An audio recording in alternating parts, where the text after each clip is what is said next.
Defining Duke is brought to you by HelloFresh. Personally, I love HelloFresh because it saves me so much time keeping me away from the kitchen and in my computer chair, playing more video games. So go to HelloFresh.com/Duke65 and use code Duke65 for 65% off plus free shipping. That's HelloFresh.com/Duke65. Use code Duke65 for 65% off plus free shipping. Defining Duke, an Xbox podcast, is brought to you by, well, you. If you want to learn how to support the show, go to patreon.com/laststandmedia.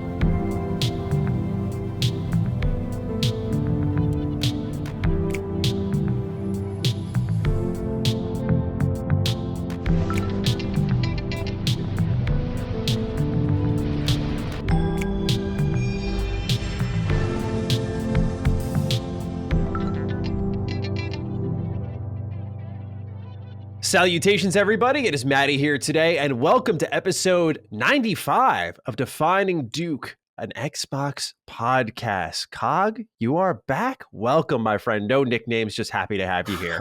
I was happy to be back, man. I've been traveling. I've been under the weather. Yeah. Man, you've been holding it down. Salute to Ben. Salute to everybody that came through. Colin, came. Everybody came through, man. And I'm sitting there like, damn, I miss talking right now. But it feels good to be back. I'm definitely feeling better. I think I was battling something. Hopefully not that thing. Yeah. Rona. Anything. But I'm feeling better. I'm turning the corner. Yep. And hopefully try to get back in the gym later this week because I've been missing out. But a lot of stuff to talk about, man. Missed you, man. Yeah, I missed you too, bro. I'm happy to have you here. And honestly, we have a great week to have you back. We have a lot of Xbox-centric news as always, but we're going to talk about games. Like, that's always exciting for our show because normally we're talking about the industry scuttlebutt, because that seems to be where we're at in the stage of Xbox's life cycle with the series consoles. But now that the games are coming around, we have new announcements, new trailers. I'm like, this might be a sneak peek at what 2023 DD will look like. A lot of game-centric news. So very excited for that. As always, if you want to support our show, we're available on patreon.com/laststandmedia. We're also available on free feeds. You can find us anywhere, Spotify, Google, Apple Podcasts, YouTube, of course, for the video versions. Just your support is more than appreciated. So thank you for being a part of our lives. And of course, if you are a patron, you can get Defining Duke Ultimate. Episode 91 just went live. It was a solo conversation. Everything that could have fell apart about this DDU did. Nothing was clicking. Guests were dropping out out of nowhere, unannounced at that. And so I felt very bad about this episode, but so far the reception has been really good, which made me happy because it did. When I was recording it, I'm like, man, I hope this doesn't feel phoned in. It's like a topic I had in the back of my head. Definitely wasn't highest priority, but we talked about, is gaming at its best in 2022, where you get a month like Elden Ring, but you also get Crossfire X. You get a month like a Plague Tale Requiem, but you also get something along the lines of Gotham Knights. Like, is that gaming at its best because we're getting so many diverse offerings, even though they're highly polarizing releases, but we go deep into that. And so it's a nice, quick, bite-sized episode compared to everything else on LSM. So I imagine it'll get a lot of people's attention. But thank you for your support on that. It certainly was a last-minute call, and I do appreciate it a lot. No doubt. Salute for you to hold it down, for real. Of course, I try. Now we got a lot of news to get into, starting off with COG's draft pick. Pentiment is gone gold. Project director Josh Sawyer has stated on his personal Twitter account that it took him about 21 hours to get through the game in his third playthrough. This is a little bit longer than I thought it'd be. Yeah, 21. That is definitely longer than what I thought it was. And he's a dev. Yeah, that is interesting. It shows me there's a lot of meat to this thing. So I'm curious, man. I can't wait to see where this is the one. I'm a little nervous about my streak. I'm a little nervous about as far as Obsidian. I feel like they haven't missed. And again, this is one of those ones that I could think could go either way. I know it's an indie darling, but I want to see. Hopefully it gives me that Disco Elysium energy and some. And we're gonna talk about that. Oh, we absolutely will. But I'm curious to see. But this is good that they go. He seems pumped. Yeah. Absolutely. And so that's coming out November 15th. You can look forward to that. That'll be a part of your Game Pass subscription. Yeah, what day was that? November 15th, right around the corner. That's a special day. Yes, it is. That's a special day. It's a big man's day. Yeah. It's a good way to celebrate. Man, Maybe not, though. I think that, did I draft Pentiment? I got to double check the You sheet. got Pentiment. Yeah, I drafted Pentiment. I took Grounded from Obsidian. You got Pentiment. Yeah, it better not be a dud, right? Like, watch, Obsidian's one miss is the one I drafted. Nah, I'm pulling for it. It's coming out on Monday. And that's crazy because, just really quick, the joke, the inside joke is like, I was supposed to like Xbox. Like, I was literally born. the Xbox was born on my birthday. You know what I'm saying? So it's kind of hilarious. I love that. Speaking of going gold, the Callisto Protocol has gone gold as well. It's still set to release December 2nd, 2022. Striking Distance Studio CEO Glenn Schofield already has ideas for a sequel that he said he'd like to explore, although the first game is a complete game, he claims. He also takes full accountability for the crunch culture that occurred throughout this game's development cycle and promises to be better with his next game. So obviously we will see with the show and tell down the line, but it has gone gold. It looks like it's ready to launch at the beginning of December. This is one of our most anticipated games across LSM, it seems. We talked about in our DD Sacred Symbol crossover recently. And Cog, how are you feeling about it going gold? It's looking like it's coming. It's coming, yeah. So you get surprised when something's gold now. Like, it's really coming now. Yeah, it's right. This one looks extremely promising. I like how excited everybody is, especially Chris is like pumped. Yeah, he's super pumped on this. So it's like, it's good to see. So yeah, this is one on the list. I can't wait for that to drop. Yeah, I only get nervous about this game because I feel like there's that pressure that you got to come out before Dead Space. And I completely get that pressure. Like, we got to beat Dead Space. We got to be ahead of them. And what concessions are made, if any at all, by the way, for them to get out before Dead Space? It's a good point. It's a good point. I mean, yeah, there's a lot. Yeah, it's like Big Brother, the OG versus the new kid. Yeah, I get it. It's like Phoenix Point and XCOM releasing right next to each other, right? Yeah, you're kind of right. Yeah. I mean, this thing looks nice, man. It looks nice. We got to see. I think they got a shot to it. If it lands well, reviews well, they should be fine. Yeah, I agree. This one's funny. The CMA. They're getting a little indecisive, it may seem, and they're asking for the public's opinion on the ABK deal. So, gonna get some nice fanboys writing in, tell them how to govern this deal, and I'm sure they're gonna remain as indecisive as ever. Yeah, I talked about it at IOP, 4456 and Xbox 388 is gonna be in there writing what they gotta write. What's funny is we've been getting killed a little bit because one of our writers wanted to do this as a project. So I did see that. I was going to ask. Yeah, we were like, we give them full, it's funny. It's because like the writers do it and like we empower them to, to create. We don't stifle opinions, stuff like that. But it's like, Iron Lords are pathetic. What are they doing? like we wrote, like, I'm like, bro, that the man wanted to do it. He had shout out to Rocksteady. He had a very well educated, very well thought out kind of thing.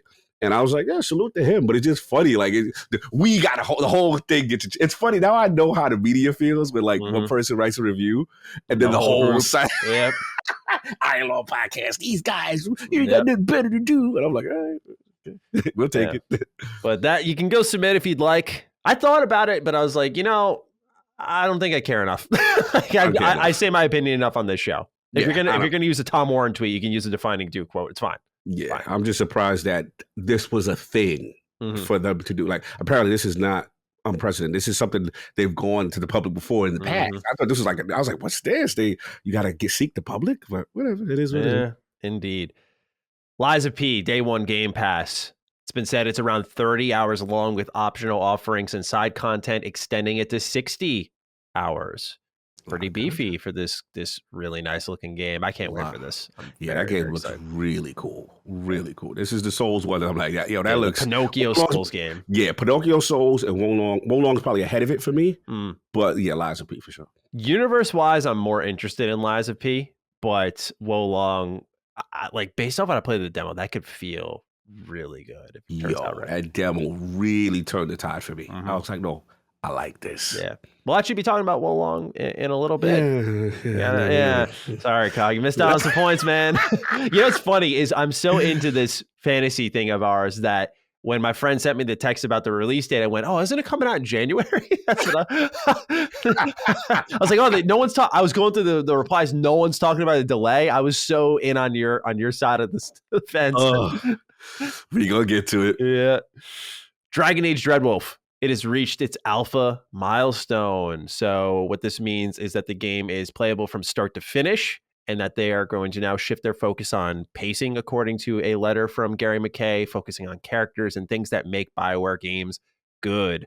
I am very pleased by BioWare's transparency. I know that they are in severe need of a W outside of Legendary Edition. I'm talking about like a brand new game. They need to have a win here after Anthem and Andromeda and Dragon Age Dreadwolf, man. I mean, I just like what it reminds me a little bit of the pre-Starfield reveal, where what they're saying and focusing on as a studio feels right. Does that mean the game will be executed properly? Will it be great? No. But what I'm hearing and seeing from BioWare is a different energy from multiple past releases. It feels like they're finding their way a little bit more here. Next up on the docket, Yakuza director Masayoshi Yokoyama talks a bit about the growth of Yakuza. Quote, in terms of audience, I think the West has especially increased. It's hard to tell if it's thanks to multi-platform or if it's because we changed the genre and protagonist from Yakuza Like a Dragon as a new series or both. Yeah, you can it over there. Personally, I do think subscriptions like Game Pass, allowing people to play the previous games over the years, have contributed largely to the increase in audience, end quote. Never say I'm not a fair host. An unfair host would not put this in their show after my experience this year. But Cog, of course, I feel like you have more to say on this. I love the Yakuza series. I wasn't crazy about Like a Dragon, but how do you feel about them kind of pointing to Game Pass as a place of growth? Because when I saw this, my first thought was, could we actually see a day one Game Pass Yakuza game down the stretch? I feel like that makes a lot of sense because I feel like you could point to when the series became more relevant to a lot of people, and it was when they put it all on Game Pass over time. Yeah, I have to admit. I mean, I think it's a combination. Even though Ichiban, I'm team Ichiban. I would never I'm consider going. That. I'm going. People to this day. When I was out there at shout out to when I was in Ireland, a couple of gamers I was talking to, and they told me they played it, and it was just like they loved it for the character. And I was asking them like what got them into it. But anyway, enough about that.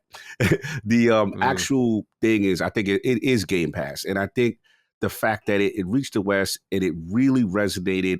And it's like, hey, there was no excuse for you not to try it. And I think that a lot of people now really became a fan of the series. And the fact that, let's be honest, like you can kind of jump into, even though you're an OG Yakuza fan, you can kind of jump into Like a Dragon as your first game. Absolutely. Especially with the turn-based aspect and be okay, right? And I think, they really introduced a whole new fan of people into the series. And it's going to be curious to see if they utilize Game Pass moving forward. I'm dying to know if that will continue or it will be a situation, maybe there's a launch window and then a couple months after. Because I think Like a Dragon did not launch in Game Pass initially. No, and then it eventually came. So it was this past summer showcase, I believe, or 2021. It was one of the two that they dropped it in the service. Yeah, so we'll see. As long as it doesn't miss the platform, it's all I care about. I agree. At this point. Yeah, and I think JRPGs in general will benefit a lot from Game Pass because we got to remember that now they're a very popular genre of games, but they're, at least growing up for me, there was a pretty big stigma surrounding JRPGs. Like, these things are whack, they're cringy, they're weird. But when you remove that price tag from them and just let someone download and try it out, suddenly a lot of people really love it. It's how I feel about anime. I'm not a gatekeeper, I'm not an elitist, but when I see people like championing anime, I'm just like, man, I remember like getting clowned on for my Naruto headband. I remember that. Like, come on. I was there day one, but man, I just like, anime is finally relevant, but it's just amazing to see how much it's dramatically changed over the years with how people receive it, how open they are to it. It's that flannel energy that you always talk about, right? It's that was a special flannel with Deathloop.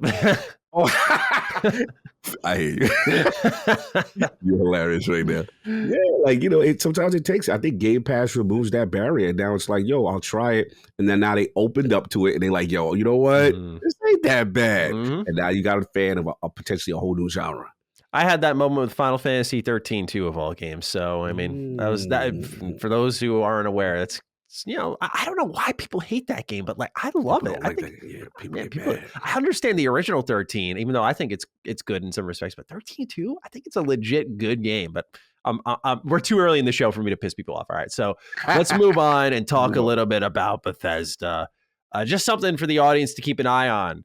Bethesda has been taking questions in from the audience about Starfield's quests. They just started a new series called Constellation Questions, where the first episode was Todd Howard sitting down and talking about the whole Starfield universe and how it came to be. And we got some new details, and that's where we saw the dialogue for the first time. That was when Jez was on with me and Cog. And it's just something to keep an eye out on, that the next episode seemingly will be about Starfield's quest. And we don't know the cadence yet, because Into the Starfield was seemingly almost a monthly series, sometimes a little bit more, sometimes a little bit less. It was in that range, though. We don't know the cadence for Starfield's Constellation Questions, but just keep an eye out that when it does drop, we're probably going to learn more about the questing. And I am very interested in that, because they show some choices off. Hype mode, man. Hype mode. Yeah, it's going to be over for me. It's over for me. It's classic RPG stuff, man. True RPG game mechanics. That's what I live for. So, yeah, bring this on. I can't wait. I like that they started this series up. They're ramping up. They're ramping up. They are. They are talking more and more about it. Same thing with Redfall, which we will get into later in our official news section. The Witcher 1, it's getting a remake. Wow, this one I did not see coming. It will be handled by Polish studio Fool's Theory alongside veteran Witcher staff. Previously, it was codenamed Canis Majoris, which we did talk about a couple episodes ago on DD, and it's currently in early development and is being built from the ground up using Unreal Engine 5. So this looks to be the initiative moving forward for CD Projekt Red with the Witcher series. And now The Witcher 2 might stand out like a sore thumb. And that's unfortunate, because that game's awesome. But COG, Witcher 1 being remade, famously the jankiest of the series. Some people still love it, though. How do you feel about this one getting a full-on remake? This is huge. Did not see this coming. Yeah. I mean, the full treatment. And again, I know we give PlayStation a rough time, but it's like, these are the remakes, in my opinion, you know what I'm saying, that are justified. Again, I'm not knocking anybody. If you enjoyed your Last of Us remake, all good. You know what I'm saying? But for me, this time has elapsed that this game, because this is, I heard like people like, yo, this game is good, but it's just so janky. It just doesn't hold up. So it was like, yo, can I just jump into 3? And they were like, yeah, you could do it. But, you know, it's now to see this part 1, Unreal Engine 5. I want to know how they're going to do the combat. Like, there's a lot of questions here, but the fact that they're doing this is actually something I'm really interested in. Like, the first Witcher with the fidelity of next gen. Let's go. I want to see. Yeah, I'm all about this personally, because I never played the first Witcher. I played the second one when a couple of years after it came out on my PC. That was amazing. I love The Witcher 2. Witcher 3, of course, blew the whole industry socks off and was a real major step forward. So I think The Witcher 1 has a chance to sneak up on people, because folks do talk about it positively in the terms of the story and the writing. It's all there. It's just the gameplay is apparently terrible, which is funny, because you see how far they've come with The Witcher 3, where I'm not a big fan of its gameplay, but I'm not going to call it bad by any stretch of the imagination. So I'm with you there. I'm about this Witcher 1 remake. I think it's a good call. Yeah, this is gonna be Mass Effect 1 energy, and it's like, let's see what it could do. You know what I mean? Like, really realize it. Even Mass Effect 1 wasn't that bad, but like, this needed it. So I'm dying to see this. Yeah, that's a good point. Yeah, Mass Effect 1 is a type of remake that I hope we see more of. We're kind of getting that with the Crisis Core game, and I want more of that. Like, we don't need to always, and I understand creative ambition, and I respect it, just we don't always need to build from the ground up and completely overhaul a set of systems. Like, sometimes just keeping that same core and retooling it a little bit, that works just fine for me. But anyway, COG. Okay, apologies for any dramatic cuts you may have noticed here in the opening segments of our show. We're getting interrupted again by technical issues, so hopefully we have this one solved. But with that, we move on to our next bit here. WoLong Fallen Dynasty. COG, it's releasing March 3rd, 2023. Fantasy implications. Look, I'm happy. Of course, it's the game I want. Take the time they need. But, you know, I thought it was going to hit the date that they initially planned, which was January, I believe. And looked like it's 2 months afterwards. Look, March, man. It's gonna be looking like it may be packed. We got to see what's gonna go in the vicinity there. As you know, Redfall, a couple other things in my mind. I'm curious to see how March is gonna shape up. But 2023 is gonna be crazy, bro. Yes, we're gonna be very, very busy, because you don't think of like conventions that are gonna be popping up around that time, like especially PAX East. Like PAX East is more. So we're going to be packed, but we want that. We want that, because we want PAX East to be popping with those nice big signs that we were looking for last year. So let's move on and talk about Blizzard.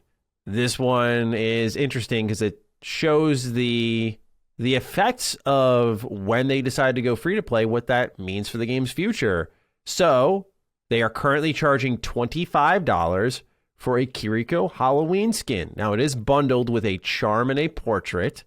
I am not going to try to minimize all of the work across the board, but this is ridiculous. And if you are in the position, if you're Blizzard right now, you've managed to make your old loot boxes look better by comparison, you have failed tremendously. This is why I said, like, this game is a failure of a sequel. It is a lot of fun, but they are failing it left, right, and center. We're watching Halo Infinite happen again in real time. I was literally going to say that. I was Just like, watch. The player count story is going to start poking in around November, December. It's declining. What's going on here? No, the key for them is going to be the content. If they continue to do content feed right, they'll be fine. But this is exactly, I remember when Infinite was dropping those bundles and it'd be a color and a gun skin color. And I'm like, fam, and it'd be crazy wild. I ain't gonna lie, fell victim to like a couple of them. But nah, this is the type of stuff that is like the free-to-play model is annoying. This part I really don't like. And this is what they get away with. So it's gonna be up to them to deliver the consistent content. And if they don't, you're going to find himself in a bad situation. But yeah, shout out to Jez. I see this tweet. He's like, don't you miss loot boxes now? I like the ability to pick and buy what I want, but just not for an extremely high price. I mean, you can get a lot of games with that amount of money. We're talking about a single skin. It's not a Halloween pack of skins. That'd be one thing. We're talking about a skin, a charm, a portrait. Ridiculous. Yeah. Anyway, moving on. This one's a big deal. Rocksteady, their co-founders and studio heads, Sefton Hill and Jamie Walker, have decided to leave the studio. For those who don't know, Rocksteady is the team that was behind the Batman Arkham trilogy before moving on to Suicide Squad Kill the Justice League. Replacing these two are now Nathan Burlow as studio director and Darius Sadagian, I believe is how you say it, as studio product director. So this is a really seismic happening here at Rocksteady, because this game has been in development for about 8 years by its release in 2023. Right now we're in the 7-year range, but by its release, we're talking 8 years. And now the studio co-founders and heads are out before the game has even arrived. Now, I was already worried just given the length of the development cycle. WB Games has seemed to suffer from that, with another game that we just saw come out, Gotham Knights, being one that suffered a long development cycle. So I'm curious how you're feeling about this, COG, because I was already concerned, but now I feel it's really, truly justified. Yeah, I'm very concerned because, WB was always one of those target Lord acquisitions, I had my eye on. And if you're the co-founder and studio head are now leaving, to me, already now takes away so much value as far as what's left. And I'm worried about the future of them, to be honest. I'm looking at all of them as a whole, as a property, and it's like, without the IP, now without some of the creatives, Rocksteady was kind of like one of the gems, that you would get if you would acquire WB. And I'll be honest, like, I don't know, man. I don't know. I'm very concerned what's going on there. And did they? I read a little bit of the kind of like the exit interview, right? The statement, but like, is there anything you're hearing as far as like, other than they're just moving on or disgruntled? Like, it just for two to leave at the same time. To me, they could say whatever they want, but to me, the timing is what's most suspicious, because we don't even have a release date. We have a window. We don't even have a date on this game where eventually a game has a certain direction picked and certain positions aren't requiring the same set of hands and heads because you're just fine-tuning what already exists. So it's possible that they have gone, this is going to be Suicide Squad. It is what it is. And now that it's in that direction, we've sort of pushed it down the hill. It's going to roll and turn into a big snowball, like that kind of effect where they don't need to be involved anymore. They're not reversing course. And they probably don't have the option to reverse course given how long it's been. But of course, I just don't feel like they're going to put it out there, oh yeah, it really sucked, until way after the fact. So I can't help but read into it that way. To me, my bigger concern is really with WB Games as a brand, because we've already seen what's going on with Discovery. And when you merge that in with Gotham Knights, I'm with Colin on what we talked about in our crossover episode, that I'm worried for that game. I think it'll find an audience, and I think it will do okay, but I don't think it's going to do, with all the controversy surrounding it, as great as it should have. And when you combine that with this game taking a while to get out, obviously I don't want to send it out like it's dying and be like, yeah, Suicide Squad's going to be a failure, but I think the chances have risen that it could flop a little bit more. I wasn't even crazy about what I saw initially, so I am a little biased on that. I will throw that out there. But if that does end up being a miss, those are your two, I don't want to say marquee. Rocksteady is a marquee studio. Maybe you could argue Warner Bros. Montreal isn't, but they were sort of the successor. They were kind of taking the reins from, okay, we don't have Arkham anymore. We're going to handle what's next. Like, they were a very important team. So they've missed the mark. And if Rocksteady missed the mark, what do you have to lean on? Just NetherRealm, in my eyes, which is another amazing studio, but that's not going to be enough to carry your whole brand. So I foresee selling off at some point. It's just a matter of when. And I'm not even saying Xbox go get them. I wouldn't be surprised if they wanted to go get them, but I really do feel like this is inevitable at this point. Just given that cycle, it seemed very telling. Given Discovery's movement on the back end, it's very telling. And now you're seeing things miss the mark, key people leave. Like, maybe they don't like the direction things are going in, or they don't see a future there. So I've talked a lot, Cock. I'm just curious as more of your thoughts. I'm glad you did, because I wanted to tap in with you on your thought process there. Because to me, I kind of have the same signal, which is like, when both leave, does that denote that internally that there's direction issues and that they want to move on? And to me, you know what's going to be key? Is if you see them pop up a year later and we form Reformation Studio. You know what I'm saying? Like, those are the keys you got to pay attention to, because this is interesting, man. I mean, and the other thing is, they've had the reputation of taking longer, like with games, and I'm curious to see what is causing that friction. Like, why is development taking so long? Because granted, you know, the Arkham games, majestic, right? We're never going to take credit away from them, but this last particular run. So I wonder if it's just an internal thing with the studio and the higher ups and the uncertainty in the building, like what's going on that they have both left. And I think we're going to get more answers soon. But yeah, this was a shock to me. I did not see this coming. And I agree with you. I think WB as a whole, the value has decreased. They were already a little rocky for anyone trying to acquire them, because the thought process was, okay, they're a great studio, but without the DC IPs, licenses, so to speak, would that, diminish it more? So I am going to be monitoring this situation now. This was a big one. Especially because the reports have said in the past that, unverified reports, but they've suggested that NetherRealm chose to work with Mortal Kombat instead of Injustice, strictly because they were uncertain where WB Discovery was going to go with things. Yes. And even though we saw, I think it was Injustice 3, Gods Will Fall, inside the NVIDIA leak, MK is a game that's been highly expected from fans as well, so it's plausible. It just seems like there's a lot of plausibility surrounding this situation where you could really buy into the idea of them selling off and how things are shaking out across all three of these teams. It's it sucks to see, because all three of them I think are great. Like, I loved Arkham Origins. I think obviously Rocksteady is like the king of superhero games. Like, they are the reason we got, I think, like Spider-Man and the investment in Spider-Man and so on and so forth. And of course, NetherRealm, AAA fighting gods, right? Like, they have absolutely defined fighting game storytelling. So I want to see them succeed, and I don't know if they're being put in a great position right now with Discovery, where it's a rare time I feel selling off from the outside looking in actually may be a benefit to all these teams. But we'll see. Yeah. Great points. Defining Duke is brought to you by HelloFresh. As the video game industry has evolved, a currency has popped up that's much more important than money. And that's time. And that's why I'm here to tell you about HelloFresh, because HelloFresh saves you a lot of time, where you get farm fresh, pre-portioned ingredients and seasonal recipes delivered right to your doorstep. Skip the trips to the grocery store and count on HelloFresh to make home cooking easy, fun, and affordable, and that's why it's America's #1 meal kit.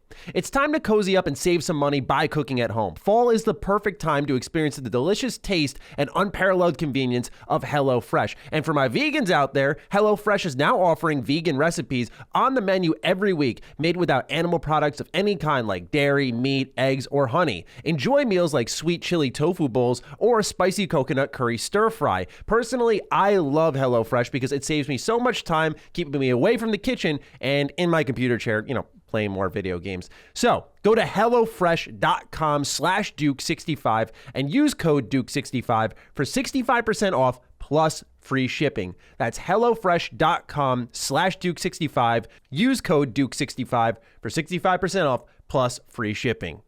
All right, let's continue on here. Square Enix. They have trademarked Symbiogenesis, which means the merging of two separate organisms to form a single new organism, which apparently, and I have not played this series, but I've read across multiple reports, serves as the baseline for Parasite Eve's story, which is an action RPG horror game. I don't know anything about this series because I haven't played it before, but a lot of people were pleased to see this. So do you have anything you'd like to add? Yeah, I remember Parasite Eve. That was a way back joint. Man, yeah, I do. That's one of the early Square joints. So, wow, Symbiogenesis. Okay. So we're going to have some type of parallel there, or maybe when you think it's a sequel in the universe, are they saying, are we hearing that? It's just this word trademarked. So, okay, just a word, just a trademark. Okay. But I feel like, based off what I read about it, its horror focus, I feel like we're reading into what we saw EA do, which was, Resident Evil remake, that really popped off, huh? We'll do Dead Space remake. And maybe now they're seeing this and going, well, what can we make Parasite Eve into, right? Let's reactivate this and make our own horror game. So perhaps that's what's happening here. But again, I'm kind of uneducated. I looked at some gameplay and it did look creepy. It did look really creepy. Wow. It did look really out there. So I was into it, but I'm not going to act like some expert on it, to tell the truth here. Mm-hmm. Cog, this one's all you. Midnight Suns season pass has been revealed. There are going to be 4 post-launch DLC packs. First one will include Deadpool, which is dropping early 2023. Later on, we're going to get Storm, Venom, and Morbius. And it only comes with the Legendary Edition, apparently, which retails for $99. Right now, from what I looked up, there wasn't any information on it being separately available.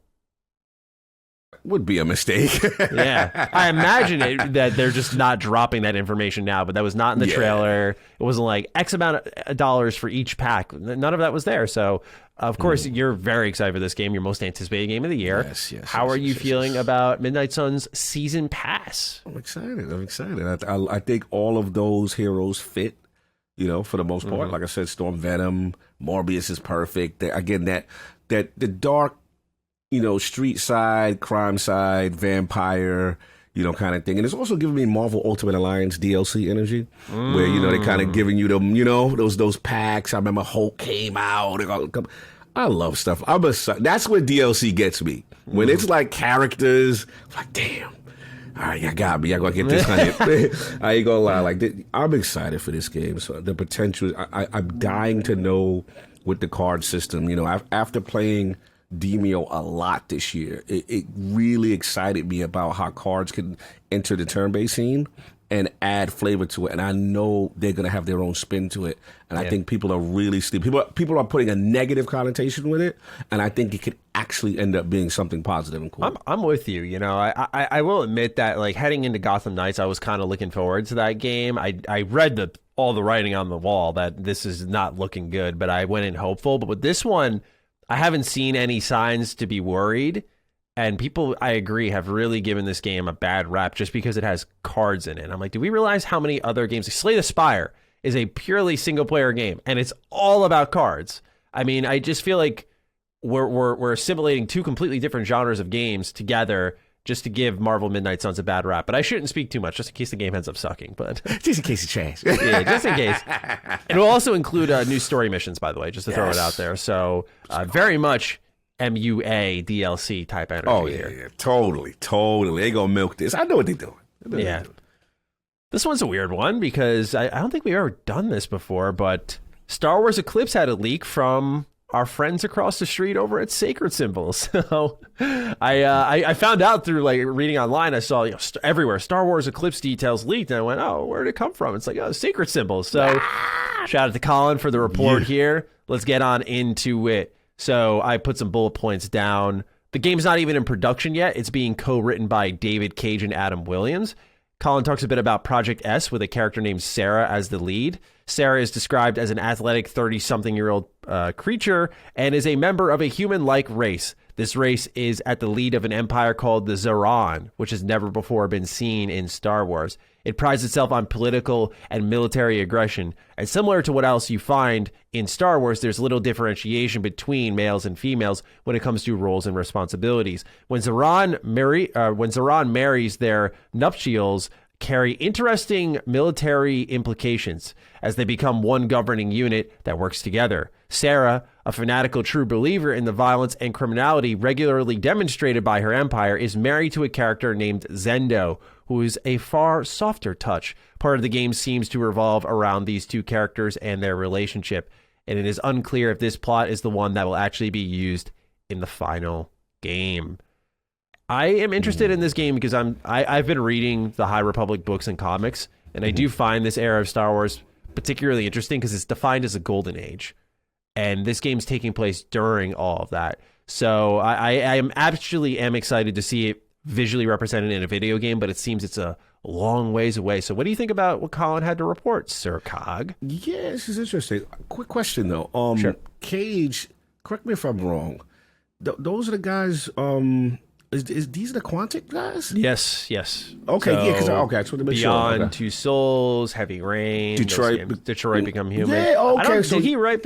I'll check if he wrote Detroit Become Human. I think that might have been after his time, but hold on. Okay, I'm very curious if 'cause I want to know, like, I guess is it going to be in that line of game type or what type? Because generally, I know Cage's team, they kind of got into those storytelling joints, which I like. You know what I mean? Those are the walking simulators I like. He was a part of Detroit Become Human. Sorry to interrupt. Yes. Just, I want to throw it out there. No, thanks for that. Thanks for that.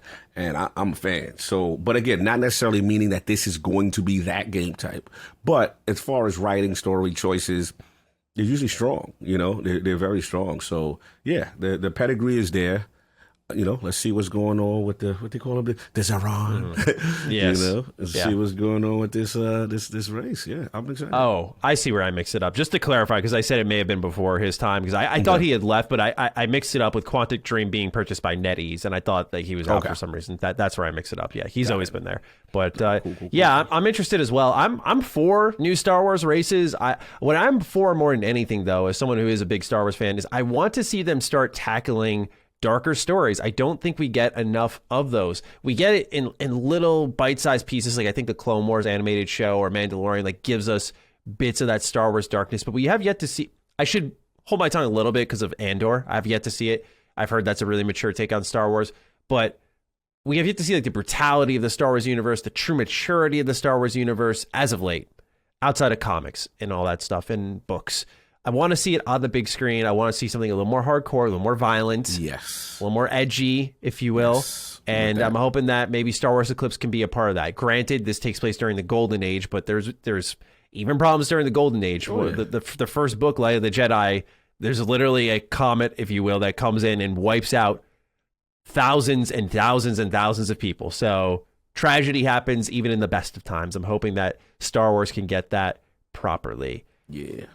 All right, so you really wanted to talk about this one, so I'm going to dish it to you right away. After learning that key developers may have been forced out of the company, Disco Elysium lead designer Robert Kurvitz seems to be suing Zaum, who is the developer of Disco Elysium. According to the report, Kurvitz filed a lawsuit on behalf of his own company, Telomere. The court date is currently set for November 28th. Now, Cog, I know you went hard on this game. You really like this game.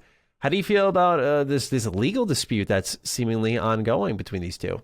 Yeah, this is what I suspected. The truth was going to come out. It was just too strange, you know, and it's very unfortunate. You know, you know how much I love that game, and to take away the core of that game and to have those two that disgusted on what's happening, I figured there was definitely some internal problem. The dirt's going to come out. Yeah, because when this trial going to start, we're going to get to know all the things that Zaum has been doing. Look, I am biased. I'm always going to be pro creative, pro dev. That game is an absolute masterpiece as far as storytelling and skill checks. And you can play it any way you choose to play it based on the way you configure your characters.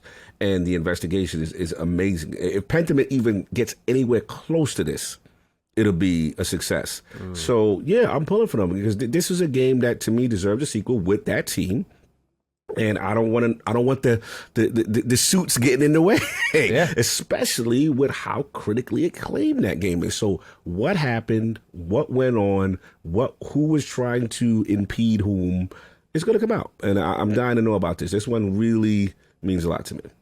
Yeah, this sucks because while I haven't played Disco Elysium and I really, really need to get around to it, I obviously want to see more from this franchise just based off the fact that so many people love it, and I think it's rare, based off what I've seen, what you've told and shared with the audience as well as myself, that we get a game really based around just choices and character building, that type of stuff. So I hope this doesn't spell the end of it, but it looks like it'll be a while before we learn really what the future of this series is. And clearly the hands that had helped shape what Disco Elysium is are no longer a part of it, which does make me a bit worried moving into the future. But we'll see how all of that goes. Absolutely. For now, we have a couple of write-ins from our audience. The Rats of Us Part 2 writes in, greetings Macula, Matty, and Count Cog. Will y'all be doing a spoiler cast on A Plague Tale Requiem, especially since it seems to be a very important game in the thrusting of Game Pass into the next phase? The answer is yes. Yeah, we're definitely going to do that. It's this and Grounded. Grounded's taking a little bit longer because I'm realizing it's a bit tougher to get to the end of the game. Yes, I'm hearing things. Yeah, it gets tough. It gets tough by the end of the game. Big spike.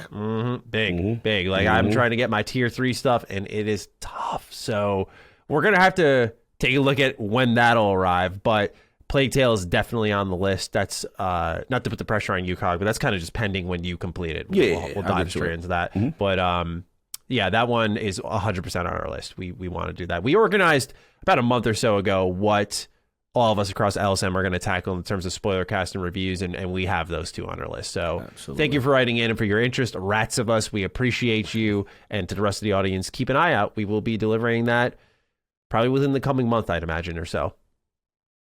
Vonoran called me out. I got to answer the bell here. Because I think it's a fair call out. All right, Dukes. I'm calling out hypocrisy. Most content creators criticize Microsoft for creating the Coalition or 343 Industries to focus on Gears or Halo. They complain how these studios are being pigeonholed and prevented from branching out outside of these IPs. So, Matty, you want a creation of the Vault to focus on Fallout games. Why is this method okay for Fallout? Cough, bias, cough. But not for other people's favorite franchises. And I get this. I kind of have to call the semi-fraud alert on myself a bit because I've definitely been caught saying these things. And there is definitely bias. I'm not going to shy away from that. We all know how I feel about Fallout. Of course. I will say probably my weak line of defense here, if anything. Again, I'll hold my L a little bit here. But my weak line of defense is that I feel these IP can be passed around a little bit easier, whereas Fallout, I call for a new studio strictly because of all the Fallout talent that Microsoft owns and how you could put them into executive producer roles to help usher in a new era of Fallout development. I think maybe that could be a good solution. I don't know if it will be the solution, but I feel it's a good idea to utilize what's there to define Fallout for generations. Whereas with Halo, for example, that is a broad enough series where it could be multiple things. Gears, we've seen with Tactics, can be multiple things. Fallout tried to be multiple things with an online game, and it was terrible. So I think in this instance, a Fallout team, the Vault, making just single-player Fallout games every 5 years, or 3 years to 5 years, could be great, with the occasional spin-off going in the isometric strategy route, or so on and so forth. Fallout's very few things, and maybe through the TV show we learn what else it could become, but that's my stance, Vonoran, and you've completely fairly called me out here, so I will concede, but I just hope my argument makes a little bit more sense now. Yeah, I hear you. And the length of time to go a whole generation without Fallout is unacceptable. Yeah. So I'm going to be real. Like, I think there's more love for certain series than others. Like, no one's really crying that there isn't a Gears game right now. Everyone's willing to be patient. We've got 5 of them. True. I mean, people are calling more for a collection, I feel, than a Gears 6. Yes. I feel like people love Fallout, maybe a little bit more. Not to tear one game down in the name of another, but I just feel like, there's a lot of love for Fallout. Sue me, Von Oran. Sue me, man. Sue me because my game's hot. Yeah, come on. Don't get mad because my game's hot. Yeah, come on now. All right, Cog. It's time to talk about what games we're playing here, and I really like your list here. I mean, I may be the fraud, but you, sir, are not. You are living up to some promises this week, so please, let's get into it. Yeah, so Cog's been traveling. I've been on the road, on the plane. Side note, United Airlines, you got to come to the front of the convocation. This is 2 flights, 6-hour plus flights, and my little man Series S power supply, it should say 100 volts, and it stopped powering it, so I've been forced to use Steam Deck for all these trips. Force. I really wanted to play my Series S this time. So looking at my Steam Deck, I'm like, all right, what games I got to take care of, at least start cracking on. And I remember there's this one game every week there was a comment. You guys said that when Death Stranding came, the Game Pass, that you guys said, and I'm looking at it. And I'm like, all right, come on, Kojima, let's go. Okay. So I fire it up. This is an opinion I'm very interested in getting because it will likely shape my willingness to dive in sooner than later. So I fire it up, Norman Reedus, and I'm learning the stories and the couriers and the BT and what's happening. And I will say this, very dystopian, dark kind of world. Graphically, the Decima engine is beautiful. Yeah. I have to give it up. The Decima engine this is hashtag just one energy. You start off, you try to figure out what's going on. And, it almost has like a little horror vibe at first, right? It's just, as far as what's happening, because the game is not telling you anything.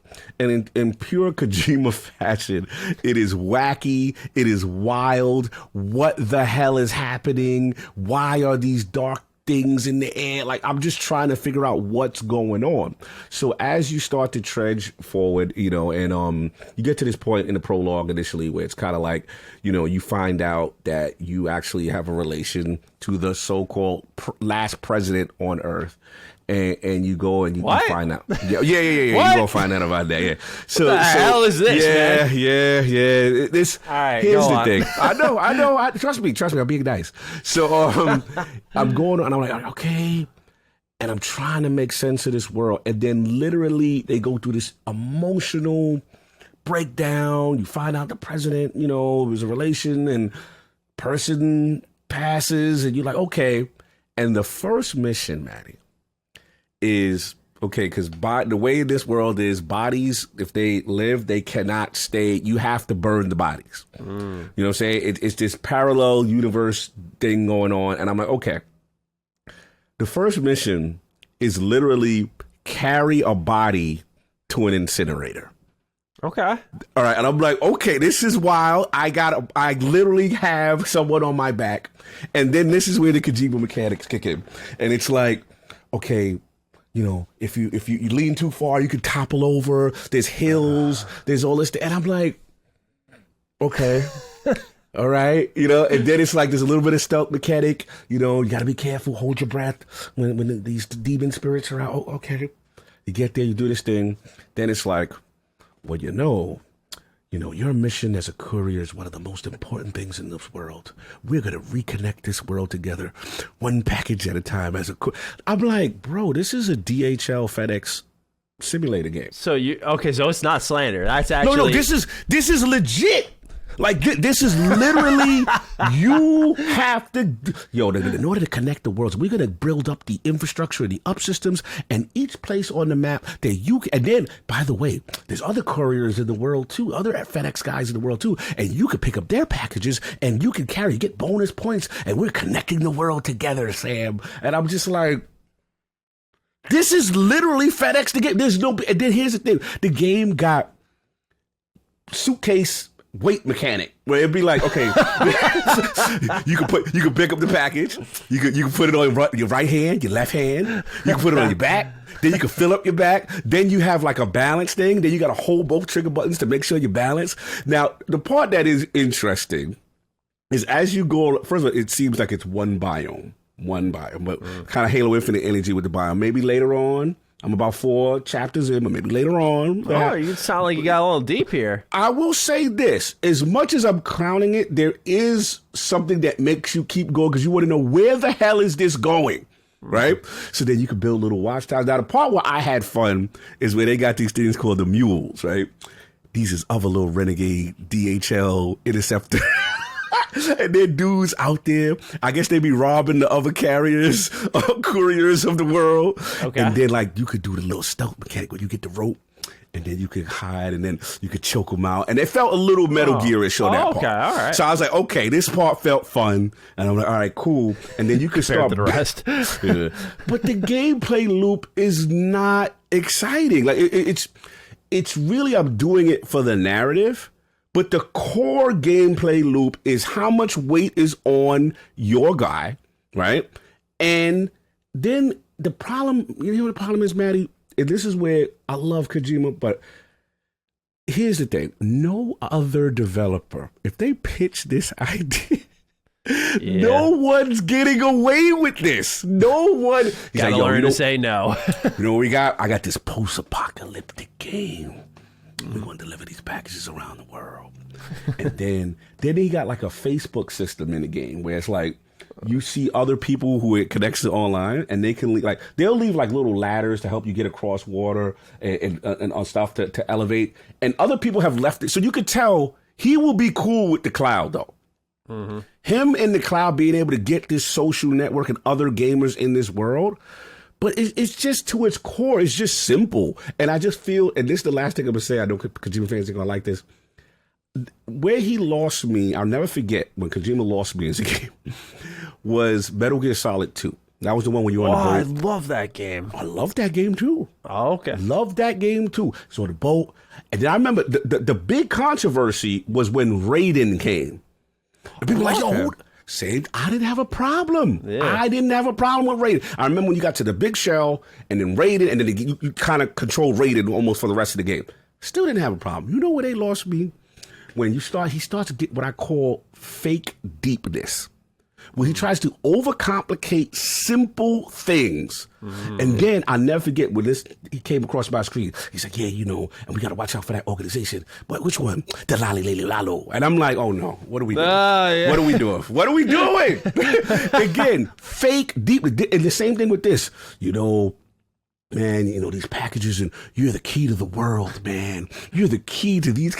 It's just, and then the names and then Guillermo del Toro and then the baby, then the weird baby with the BT and connect to the baby, rock the baby to sleep. Make sure the baby, your connection to the baby is essential in this world. We don't know what these babies do. It's just weird for the sake of weirdness and deepness, fake deepness for the sake of deepness. Is it a terrible game? No. All I will say is that no other developer would be allowed to sell this to a publisher and get away with this. There's a reason why this game was greenlit. That's all I got to say. Will I finish it? Yes, because I do want to know what the story. I will finish it. I'm going to give credit. I found myself saying, okay, what are they going to do next? That kind of thing. Because it's just out there. But that's all I got to say. Now, I am playing something else. I'm not going to talk about that other thing because I guess we're going to talk about it later. That something in Game Pass that dropped. Yes. You can talk about it now. It's fine. Okay, we can double dip. We can double dip. It's all you. No, just, brief. Obviously, I haven't got a chance to game a lot, but I fired up that persona. Fired up that persona. Look. This game, off the rip, is probably one of the most stylish, beautiful. It feels like a comic book jumping off the page, even down to the UI and the fonts. And Joker's a cool character. Like it's just a cool. I felt like a kid that was empowered with these superhero vibes, and then you got the persona joy. And one thing this game does really do, the transition between student life, normal life, and being a student, I felt was done really well. Like getting on the train, going to school, you got to be there at the time. But then this whole flip and this alternate universe, this alternate world, stuff like that, I thought was done really well. Turn-based combat is impeccable. I really enjoyed the affinities, the different matching things up. The baton pass is literally one of my favorite mechanics in all of turn-based, and I can't believe no one's stolen that mechanic. It is, you didn't tell this music. I find myself heading Yeah, dude. I did not want to ruin that for you, but yeah, the music in Persona is like a vibe. You will listen to it outside of games. Guaranteed. And then, low key, the cinematics is straight up an anime in between all mad things. And I'm like, yo! Yep. Then they got the weird, goofy humor in the middle of it, and the game makes me laugh a lot. You know what I'm saying? Like, it really makes me like in some of these characters, I'm like, yo, you are hilarious. And then the game doesn't take itself serious with some parts, but then other parts is really dark. But what I feel is, this is what I needed. I shouldn't come for your game. I shouldn't. No, go for it. It's okay. This is the serious tone I needed from Danganronpa. Just a little bit more. You know what I'm saying? It's a little dark, a little more. That when you got that, and you got me. I'm in the dungeon with the palace joint, the first joint, but I'm loving this game. I'm like, yo, this game is fire. Like, you know how you feel you're playing a good game? I'm like, yeah. And it was crazy. I'm seeing a lot of non-JRPG Xbox fans try it for the first time, and they are blown away right now. And we'll talk about the engagement and what's going on. But no, bro, you call it. This feels like a movie. This feels like something special is happening. I'm glad you feel that way, because it only gets better, man. So I'm very excited for you. So yeah, you're having a good week. Me? Uh-oh. A little less so. Oh, no. I had the displeasure of reviewing Gotham Knights. Displeasure? I had the displeasure of taking my valuable time and spending it in a world that I love, but getting disrespected on every turn. Damn, what's wrong? What isn't wrong? Oh, man. All right. Let me start off similarly to how I did in my full review on my channel, which is very much the mindset of I came in probably more willing to love this game than most fans. Like, the only other person I can think of in the review scene that was ready to love it like I was Jake Baldino. He's a big Batman fan like I am. He was Jake. Yeah, Jake was big on this, and I was the same way. Like, we do, absolutely. Yeah, I talked to him enough where it's just like, eventually we gotta pitch the call at some point. But no doubt. Yeah, I know he was big on the Bat Family vibe, and I was too. Jason Todd as a playable character. It was just everything about this game on paper seemed right. It's like, okay, we got Batman's dead. They seem to be committing to it. It's open world. It's co-op. It's kind of finding its own groove as an action RPG. I can get behind some of this, and I even defended the game when it was first revealed. I remember people were going, "This is going to be like Avengers." I'm like, no. They're saying it's not. It's a co-op action RPG. Does that mean it'll be good? No, but it's not Avengers. What was very depressing is to come back full circle and realize that there are a lot of Avengers elements here that have been retooled. And I think this game was going to be a live service game. And they saw the blowback from Avengers. And when they saw that, they went, no, we're okay. No, we're not going to go down that route, because that was a cratering loss for Square Enix. Oh, yeah. And obviously we know WB can't sustain a cratering loss. I don't think that's what this game is. So they retooled. They made it open world co-op. I don't want to touch too much on the graphics or anything, because most people who have social media, have YouTube accounts, have probably already seen it before. The comparisons, Arkham Knight looks leaps and bounds better. Like, it's not even close. Not even close. I'm not even saying that for to be dramatic. It is literally worlds apart. It's not a good looking game, especially in comparison to Arkham Knight. So what I really want to focus on is the design issues of this game. Talk to me. Let's say you want to do your main story mission. Instead of going and doing that, you got to go do random crimes, get info out of thugs, complete X, Y, and Z objectives. And what I like is as you progress in the game, you get new objectives. Like, they kind of evolve that system, like the crime changes across Gotham. But it's like the war table in Dragon Age Inquisition. For those who don't know, you got to go farm power. And once you get enough power, you spend that power, this currency, to unlock your next main story mission. Now, at least for Dragon Age Inquisition, I can say the main story collectively is good. It's just paced terribly. This game not only has what I think is a pretty poorly told and written story, but also the awful pacing issues that reminded me, that were reminiscent of Inquisition. So what you'll do is, like I said, go around, you're going to complete all these odd jobs, and then once enough challenges have been completed, you'll unlock your next main story mission. And the writing in this game, to me, it spawned my desire to have a full conversation in my review about just the status of AAA writing in games, and how I'm very afraid that we may have a strong, tight hug box in AAA gaming right now, where part of good writing is critiquing your own writing or willingly taking criticism from someone else on how this can be better. And there are good ways at putting that. As someone who writes a lot, I have received criticism where I'm like, could have said that a little better, but okay, you got to be receptive. And I've received criticism which is fair, honest, and like constructive. I feel like we're at a point in AAA writing where no one is critiquing anything. It's just put it on paper and ship it as quickly as possible.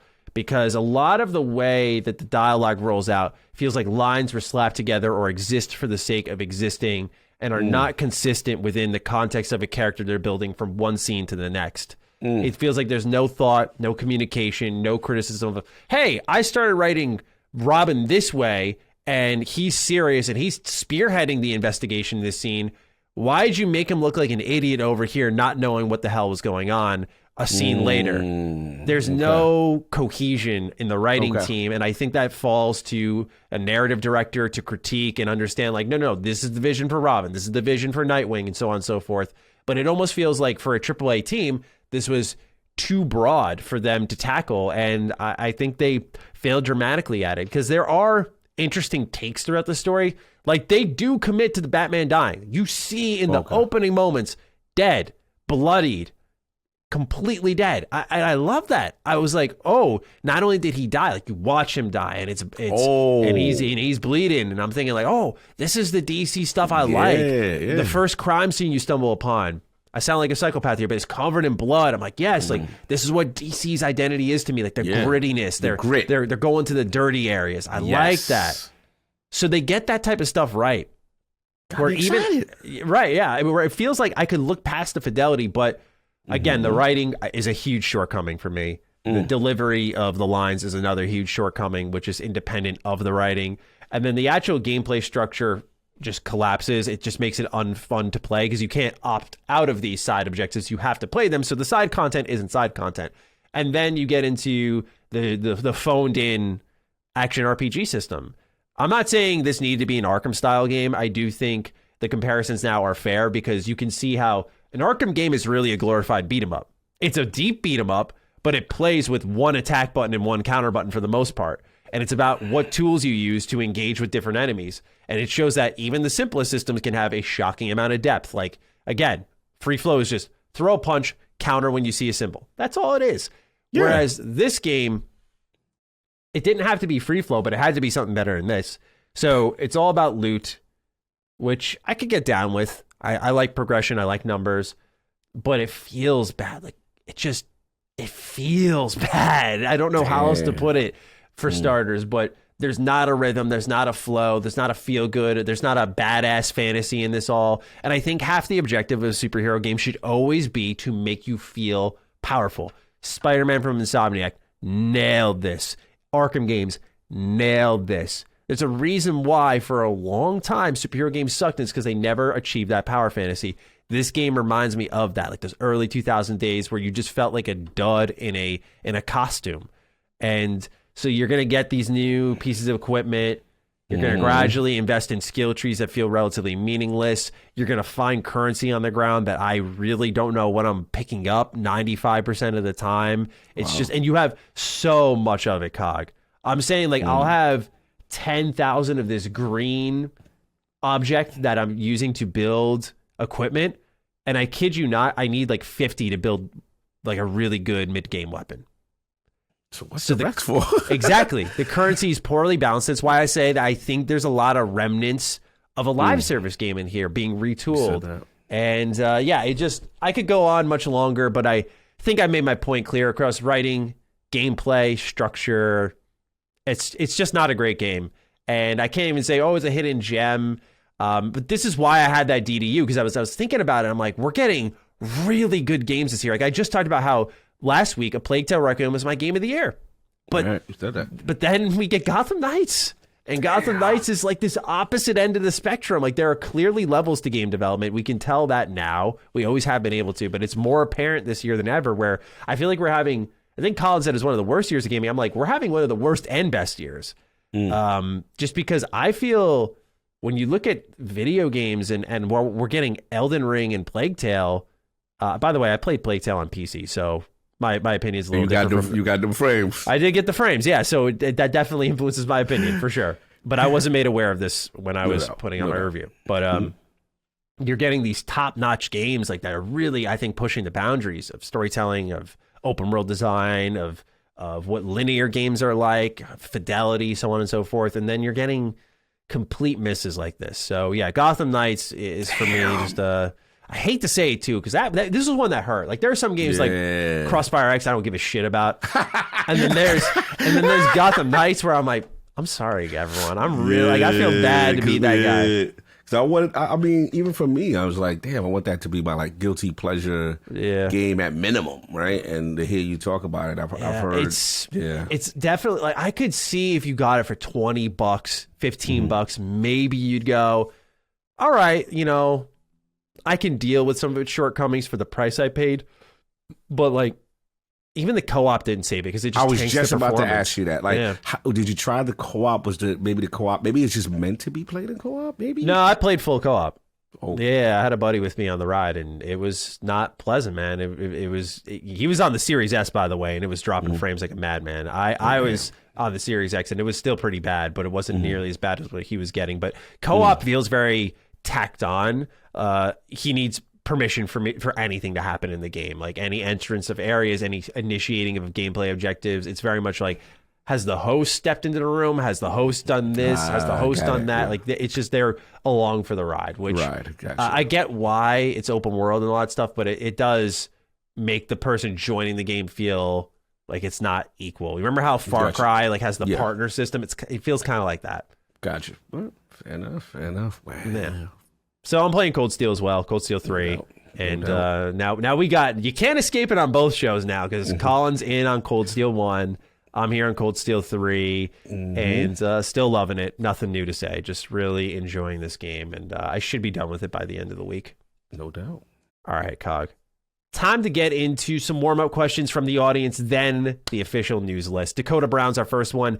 Hello, Matty and Cog, or Ben. No Ben this week, but Cog is here. What do you both think about the marketing push for Persona on Game Pass? I was shocked last week to see Persona 5 Royal advertised on a bus stop with available on Game Pass prominently featured on the poster. I am wondering if Microsoft is willing to pay Atlas to get the next entry to the series day and date on Game Pass. Why else would they pay to advertise these older entries on the service? Have a, I wish Scorn wasn't a puzzle game because I suck at puzzle games kind of day. See, it's funny you say that, Dakota, because I wish it was a full puzzle game. I probably would have loved that game if it was full puzzle. The combats would kill it, but Cog, man.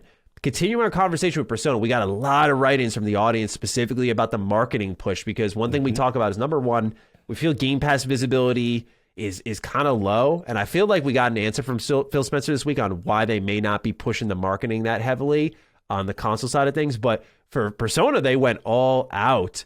I was very surprised to see this. Like, I knew it was a big deal to us as players, as fans of the console.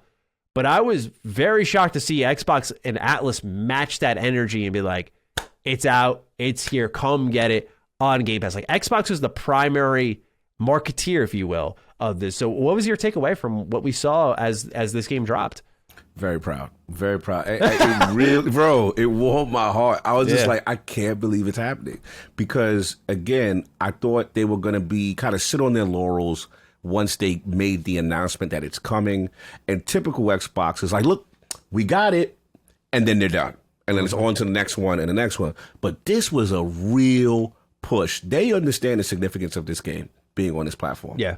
And, I don't know if we're getting into the whole numbers and the whole thing now. But yeah, man, I mean, the performance, bro, it's in the top 10 of most games played on X, bro. Like, that is a big deal, which shows that this platform, which didn't have this genre, a lot of games in this genre, and people are willing to try this game and willing to see what the whole hype is about. And I think that Microsoft knows what they're doing with Atlas, in the sense that I definitely think there's a lot of buttering up, right? Oh, yeah. See, this is what could happen.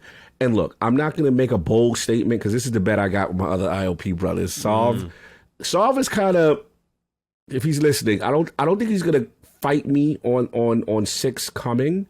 But the new battle I have is probably what Attic doesn't think it's coming. Attic thinks 6 will be a PlayStation exclusive. So I'm of the opposite mindset. It's very possible. Listen, it's possible. I mean, history is in his favor, right? But I will say that because of this is Xbox. So look, we are committed. We are going to put your baby on a pedestal. I'm not going to make an outlandish statement and say that 6 will be in Game Pass, but I will say 6 will make the platform day and date. And that's where I'm going with it right now. And I think this is a testament to it. They're doing tremendous. And I think Atlas needs to see that to justify these ports and not missing the platform. But yeah, this was good to see. I was really, really proud of this. You know why I'm like half a believer that they won't do a day and date? And it has nothing to do with Xbox, and it has everything to do with Atlas. Atlas doesn't know what they have in Persona. I truly believe that. Yeah, you said that before. I truly believe they don't know what they have, because they were, not reportedly, like their CEO said, we were surprised by the sales for Persona 4 Golden on PC, which I think hit over 1 million or 2 million. That's a lot for a game that came out in like 2008 and then had a PS Vita game in 2012, and they ported that.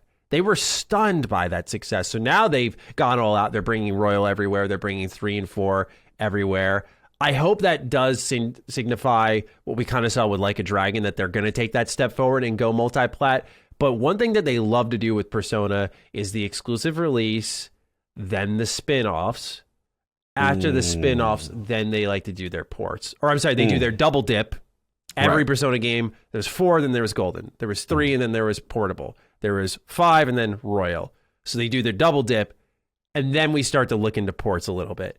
They are a business among businesses. They really stretch out these JRPGs, but we eat them up because we love them. So I just feel if Persona 6 isn't day and date on Xbox, I will judge based off when it happens, if it happens. But from the outside looking in now, I feel like you could blame Atlas as much, just given their history and how they try to extend securing their bag with Persona. And maybe they're going to look at the numbers here and go, look how much people wanted Persona on Xbox.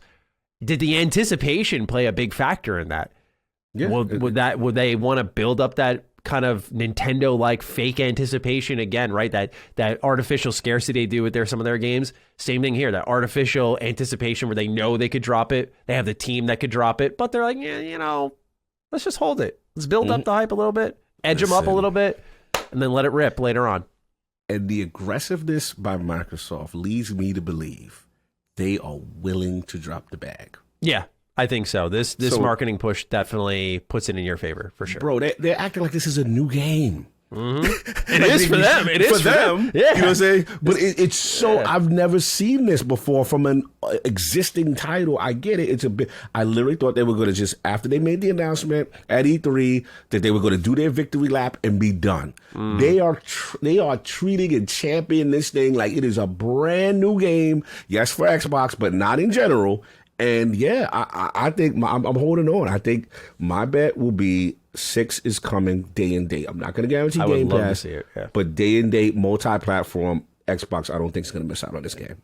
Yeah, I love the marketing push too. Like, it is really refreshing to see where it doesn't feel like, all right, we did our job, go play it, right? Go play it, right? It It feels like now they're actually saying, like, we're going to put it in your face. Yeah. We're going to make it a prominent part of Xbox. And I think that's smart to get that. Yeah. That brand synergy, if you will, because they need it. They desperately need that, because this is a lot of people's first time being exposed to Persona. So if you can create that synergy, it may work in their favor at the negotiating table.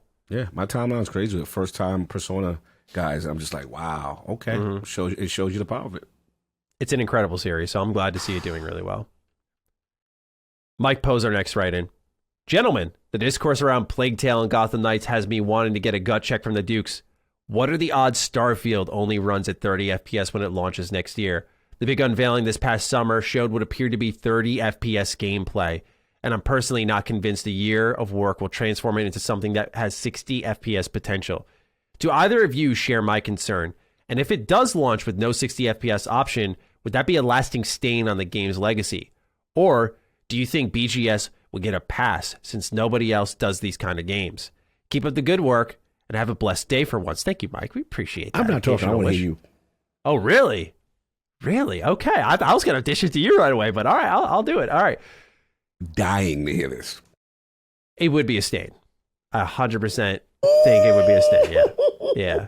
I think Xbox cannot play into what's happening here with the Plague Tale and Gotham Knights, but I feel like if it's going to be 30 FPS, that fate, much like Mike has indicated, has already been decided, and it's possible. Will it ruin the game? I'm much more tolerant of 30 FPS than the rest of the industry, so I can get over it. I will get over it, but I can't say the same for everyone else, and I can't pretend it doesn't matter. That's the thing. I can't pretend it doesn't matter, and it would absolutely be a stain. Do I share a concern, though? A little bit, because I was just reading an article from Digital Foundry over on Eurogamer, and they were saying that it's possible we're going to see more 30 FPS titles based off the way games are being made and how we currently have this extension of cross-gen support.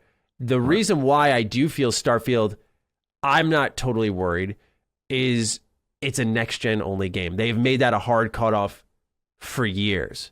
But now it's up to the design of the game. What direction do they want to push in? Do they want to have that fidelity feed mode? Do they want to have that performance mode? And one thing I can throw out there, and this doesn't mean that it's going to be no performance mode, but they're looking into ray tracing. That was found on a LinkedIn. So obviously that will bog performance if that were to be a thing. Obviously you just disable it and it would help the performance. But my point being is that they're looking based off what seems to be a fidelity mode shown off in the game's presentation, and then ray tracing. They are focusing on making this game look good, but can you blame them? Can you blame them? Is an honest thing I have to ask, not to defend them, but Bethesda games are a lot of things. They're not good looking. Artistically, I think they look good. Like the color grading in Fallout 3, I think is masterful. That kind of, to make brown feel right is a really tough thing to do. And they did it. And they made this crunchy, gross world feel like home, even though it shouldn't be anything but that. So I feel like they have great art direction, but graphics have never been their thing. And I feel like Starfield is an attempt to address every shortcoming Bethesda's ever had, from polish to looks. Right? When we saw the facial animations for Starfield, the first thing I went was, you can watch my reaction. I went, that's a Bethesda game? What? I think that's what they're going for here. So I don't think that means that you get rid of a performance mode, but I would not be surprised if they were focused more on fidelity here, more on the quality of visuals rather than the performance. And I think that would really suck and would be a stain, but it wouldn't shock me at all. That's my take on it, generally speaking. How do you feel about it? This is a tough one. I am going back and forth with myself on this because on one side, yes, I am team 60 FPS. Right. I really appreciate the difference. The reason why we were touting these next generation consoles was the thought process was that, 30 frames is behind us. 60 frames, all the way up to 120, right? But when they were saying 120 frames, 8K potentially, right? So I look at this and then there's one side of me that says, Cog, though, this is a very ambitious game. Open world, all these systems, speech, text, dialogue, all these planets. But another part of me is like, man, but you had Outer World. But then I was like, but Outer World's just hub. This is open world. This is Bethesda. Like, then you're like, okay, but then there's, like Matty said, like there's no past gen support. There's no, from my understanding, there's no, Xbox One version of this game, right? To my knowledge. No, there's not. Right, so it's Series S, Series X. And yes, if they add ray tracing, but you should have a mode to be able to take that off. So my gut says it should be 60. It should have a mode for it.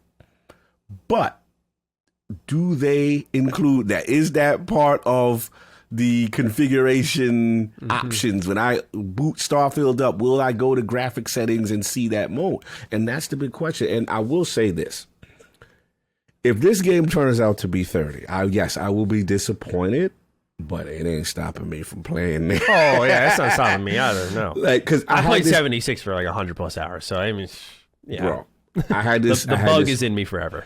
I had this argument with Attic, and I got to put him out there because he was going in on our yo, that 30 frames. No way, I'm not doing it. I said no. I said, bro, I'm not doing no 30 frames per second. I said, so what if Fable was 30 frames per second? Well, you know, exactly. Because when it's your baby, you gonna bend the knee. Yeah. Now yeah, I'm not condoning 30. I'm not condoning it, but that style of game, based on open world and all that stuff, like those are ones I kind of give a pass based on what you're doing. But it's like, yeah, look, I will say this. I'm very curious because based on what's happening right now with the backlash, you know, of Gotham and the backlash. Well, I don't think Plague is getting it really too bad. Not too bad, no. Yeah. It helps that the game is really good. Yes. So I think they'll survive it, but I'm very curious, man, if this thing has a performance mode. This is a good question. I think they have a chance to be the 30 frames game based on everything that they are trying to accomplish. Yeah. So we'll see. Yeah. I do worry about it a little bit. And that footage did not look 60. We got to keep it real. No, when they were going up, they were shooting, they were anything, it felt 30. Yes. It did. So we'll see. Yeah, I don't think they'll get a pass though, Mike. And you got to remember, they're doing this on a brand new engine. I feel like if you're doing this on the old Creation engine, you might just go, oh, it's Bethesda again. But I feel like they're trying to right the wrongs of the past. I truly do.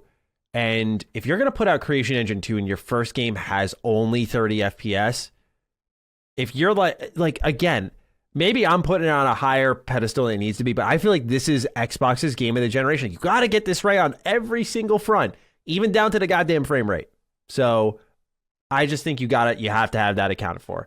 Everyone must be accounted for in this experience because it is going to be a huge game. Like I think, again, I've said this since the start of this year, the next Elden Ring style release will be Starfield. I said God of War might be up there too, but I think Starfield will be the stop everyone's talking about. It's friggin' inescapable everywhere type of game. Oh yeah, for sure. All right, let's get into question number 3, and then we'll have some news. Magic Cass. Good day, Dukes. I'd like to invite you to take a trip with me all the way back to November 2021 for the launch of Forza Horizon 5. You might remember that those who purchased the $100 premium edition or Game Pass subscribers bought the $45 premium add-ons bundle could play the game 4 days before its official launch. According to the in-game leaderboard, around 2 million people had early access by the time the game officially launched, meaning theoretically Xbox raked in somewhere between $90 million to $200 million in revenue in 4 days using this model. Could you see this model being adopted for other upcoming first-party releases like Starfield or Avowed? And could this be a way for Xbox to gain back the lost revenue from launching games in Game Pass day one? I can only imagine how BGS fans who are subscribed to Game Pass would happily fork out an extra $50 to play Todd Howard's next epic RPG a few days early. Thanks for all you do, and much love from Sydney, Shane. Thank you, Shane. Much appreciated. This is a really good write-in. Now, I did some research, and I want to dish it to you right away, but I just want to throw this your way as well, is I was looking into the history of Forza, and even, for example, Horizon 3's Deluxe Edition did have this early access version. So this is something that's been a part of the Forza DNA for a while and may not indicate a upcoming trend for Xbox, but rather one that's been exposed to a lot of new fans. But I'm curious for you, Cog, if they were to hypothetically adopt this model, could you see them doing it? And would you be a fan of it? I could totally see them doing it.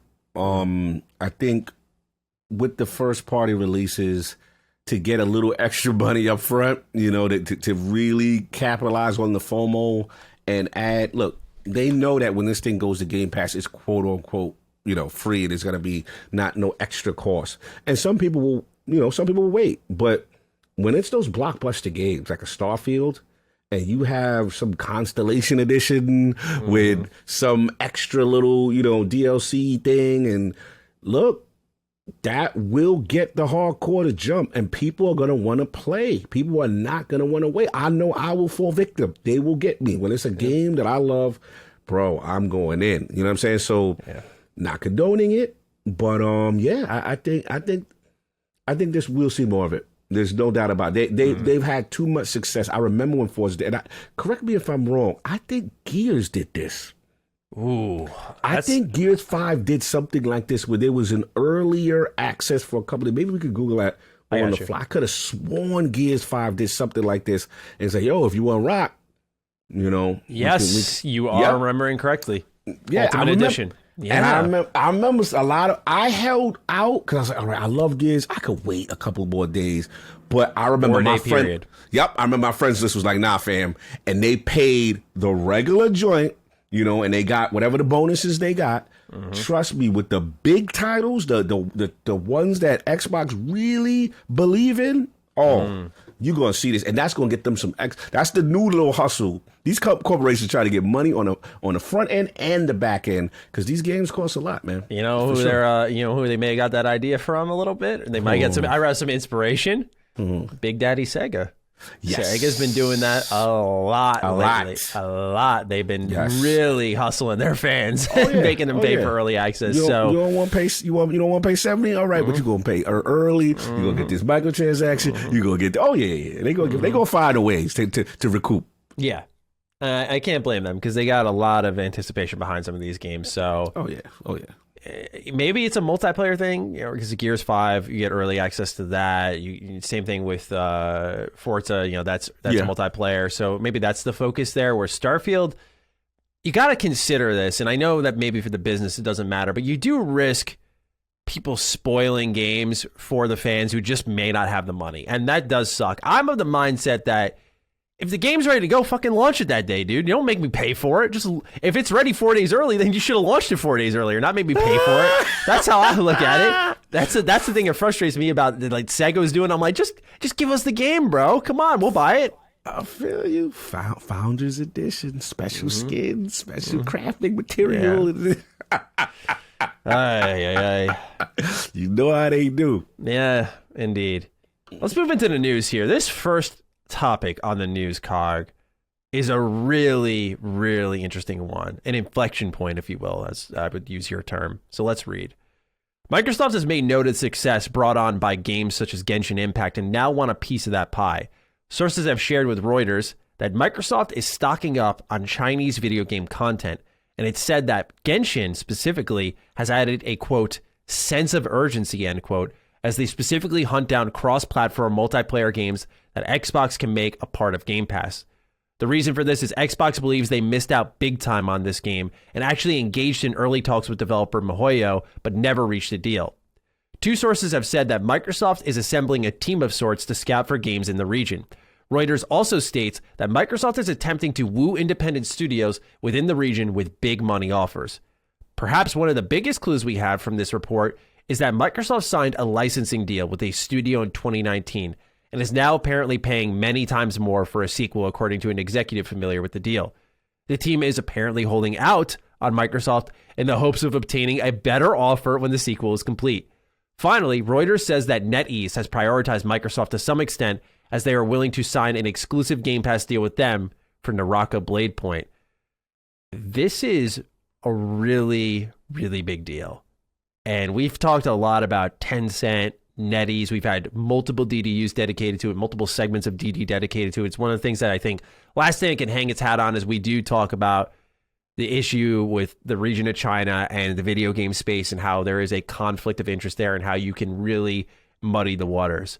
So Microsoft sees a big bag that they're missing out on, specifically with Genshin Impact, which has caught the eye of a lot of developers, and it is insanely popular, and they want to find their next Genshin Impact. So, Cog, we have a lot to go over here, but I'm curious as to your thoughts on Microsoft's pursuit for developers in China. Man, this is big. There's a lot to this, man. This is a meaty one. All right, where do I start? The thing that surprised me was learning about the Genshin Impact history and how they were in the mix and then lost out. And to me, this is an overall this is why this generation is so different to me for Xbox, because there's an overall scouting and presence that I'm noticing that they are not going to miss out on what could potentially be the next big thing, like Fortnite or whatever it is. Sure. Genshin, we know the impact. As a Destiny player, I like that. You know what I'm saying? Fire. I didn't even realize I did that. That's a bar. That was a bar.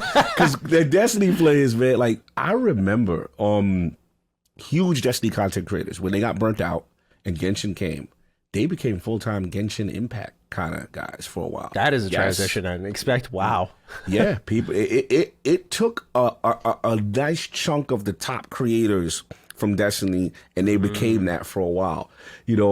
I felt when I saw the Naraka Blade Point announcement, a transition happening. Because Xbox historically doesn't get that type of deal done. And to this day, where I haven't seen, to be honest, I thought they'll have it timed exclusive, and it probably still could be, right? But I thought the timed exclusive window would probably be like, 3 months, right? Mm-hmm. And then PlayStation will see the eventual Naraka Blade Point PlayStation. I'm still like, what's going on? Then when I watch the NetEase announcement, because I get updates on the Naraka Blade Point all the time, I still play it. And like, they're like, yo, we're going to make an Xbox One version. I don't know that. You committed. Yeah. You are committed. So clearly NetEase likes the bag. Clearly Xbox is establishing these relationships that, and remember what we said when we had our man on from Graham from Nobody Saves the World, right? Yeah. Hey, by the way, got a little multiplayer component, little co-op component. They know Game Pass. What they've done is they successfully scouted, and they are now transitioning that in the boardroom when they're making their pitches. Hey, if you put it, here's our numbers right now. Let's say, I'm just making up a theoretic. Let's say 30 to 40 million Game Pass subscribers, right? Mm-hmm. It's 35 million off rip. You could have these numbers with your live service or your multiplayer game. Look, this is what you're getting, and we're giving you this upfront bag. Now, the Chinese scene is interesting because I remember when China allowed consoles for a bit. And I remember this was during the Xbox One era in this announcement. And I was like, oh, this is interesting. I wonder how Microsoft is going to approach this and Sony is going to approach this. And I think this is the play. And I know we have philosophical, issues as far as the region, as far as game creation and what they allow, what they don't allow. But the businessmen do realize this region is to be farmed. And this is what's happening. And they are being aggressive, and I think this NetEase partnership is something. Correct me if I'm wrong. No, WoLong is bugging. That's Koei Tecmo. I'm bugging. But look, pay attention. This region, Microsoft, and in general, their scouting, they are looking to be extremely aggressive to beat PlayStation to the punch in these regions. And that's what's surprising to me. These type of things would not happen in the past generation. I'm curious about your thoughts with this whole, there's a lot to unpack here. Yeah, I mean, we've seen the scouring has bear some fruit here. For example, Fist forged in Shadow Torch, as well as Bright Memory Infinite are games that hail from China. Yeah. So we also have games like Black Myth Wukong, as well as what's the other one? Lost Soul Aside. Like, there are really impressive looking games coming from the region where they're just really catching the eyes of the entire industry. But Xbox, we've already seen results of them investing in this region, and I can totally understand why they'd be pretty sour about missing out on Genshin Impact. I mean, that was a huge game. Still is a huge game. The amount of support it gets is really impressive, and it's absolutely a money printer. So it makes sense to me why they are getting in on this from a business standpoint. I do wonder about the blood money, if you will.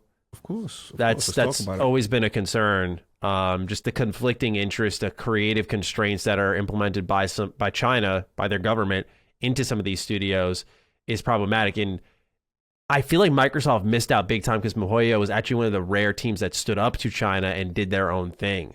And I feel like that is a missed opportunity where they were not bending the knee and they were making what they wanted to make. And that's something that Xbox could have used big time. But now I wonder about some of the compromised content that they will be getting as an American company entering the Chinese market. I have to really consider that. And especially because now they're moving with a sense of urgency.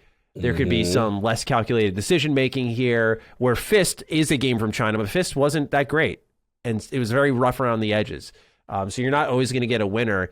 But what happens is Xbox has watched as Fall Guys and Genshin Impact have like made their way to PlayStation.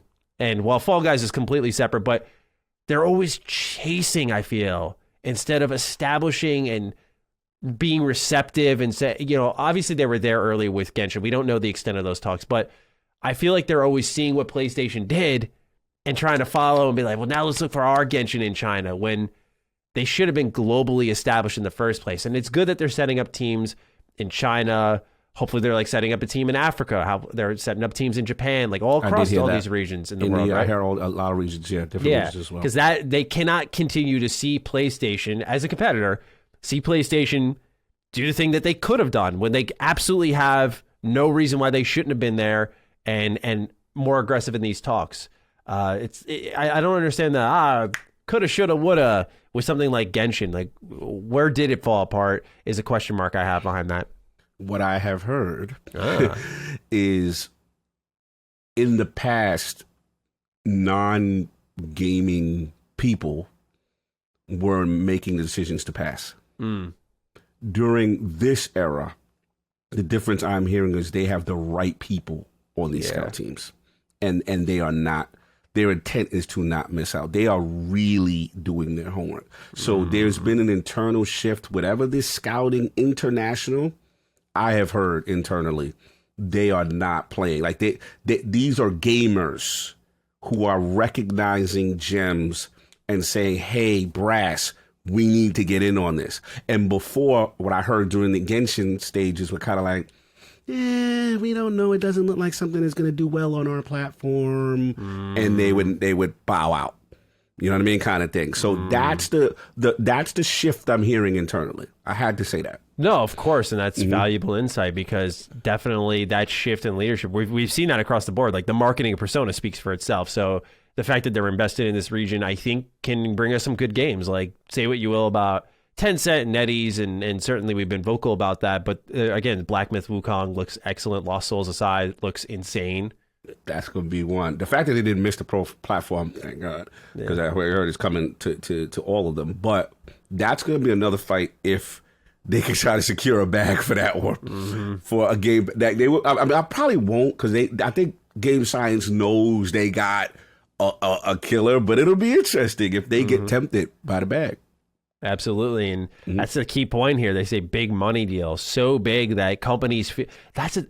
Bro, imagine Microsoft approaches you and you're working on a game and you say, like, you're so confident that they're going to stick around and offer their money, and you're not going to negotiate yourself out of the room as that. You're going to say, we're going to finish this.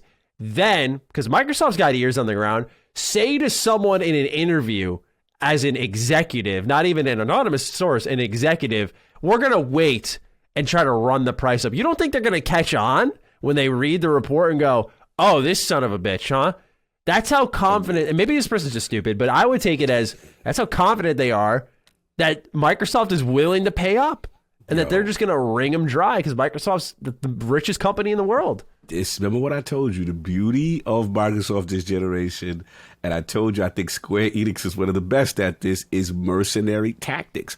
Because they have this service, yesterday's price is not today's price, bro. Like, we can jack this thing up because we know you're interested, and we could pit you against Sony, and we could say, this is why I tell people, this is beautiful. This is the age for publishers, developers to eat. Like, you can eat right now. And that's why I think there's a part of this that is good for gaming on some level, because you would not be afforded to do that. What do you mean you're going to tell someone, yo, I know you offer me a bag, but, I'm good right now. You holler at me when we're finished. In a couple of years, right? Like, this isn't something that happens in a month. Like, we're talking a couple of years down the line. He's going to circle back around and be like, all right, it's done. Here's this cooler looking thing. How about a couple mil more? How you feel about that, Phil? Right? I guess, Gotta utilize them. So we gotta see.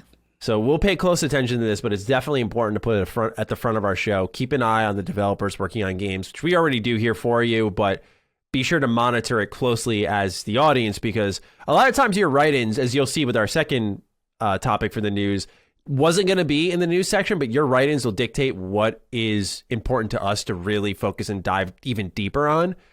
So we just ask that you, as an audience, pay attention to this type of stuff so that your write-ins are focused on what's happening in China when we go down the stretch. So just keep us in your thoughts. For now, we move out of China, back to Maryland. Fallout 4, it's getting a next-gen update. It's a free update arriving in 2023 to Xbox Series consoles, PS5, and PC, including a performance mode, quality features for 4K gameplay, bug fixes, and even more bonus Creation Club content. Tyler B. has written in, "Howdy, Dukes. With the Fallout 4 next-gen update announced for next year, it made me wonder why they're doing this now, especially after the game was already FPS boosted last year. Also, interesting to see that this is a free update after they charged for the same thing countless times with Skyrim. I also think about how Todd Howard has said they won't do remasters or anything along those lines, so I'm wondering where that line is drawn. Is it only for their newer titles so there isn't much legwork to be done? Or is it purely because Fallout 4 and Skyrim sells? A Fallout 3 or New Vegas remaster would be a much sweeter surprise. Apologies for the long write-in, but would love to know your thoughts. Have a day. Thank you, Tyler." That's not a long write-in at all. 2 paragraphs is fine. Anyway, Cog, you want me to jump off with this one too?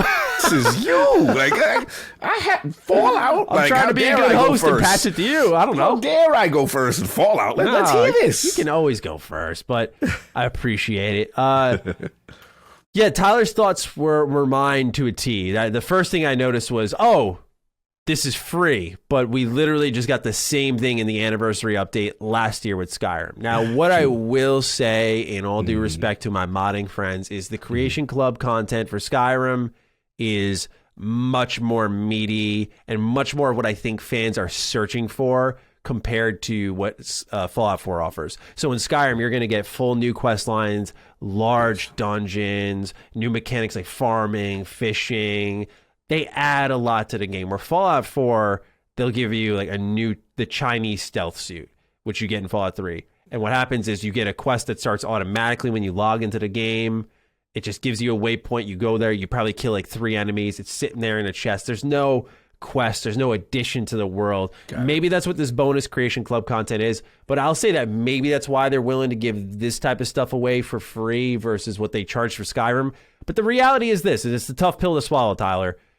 Bethesda knows we will pay for Skyrim. Yeah. Bethesda knows we will pay for Skyrim.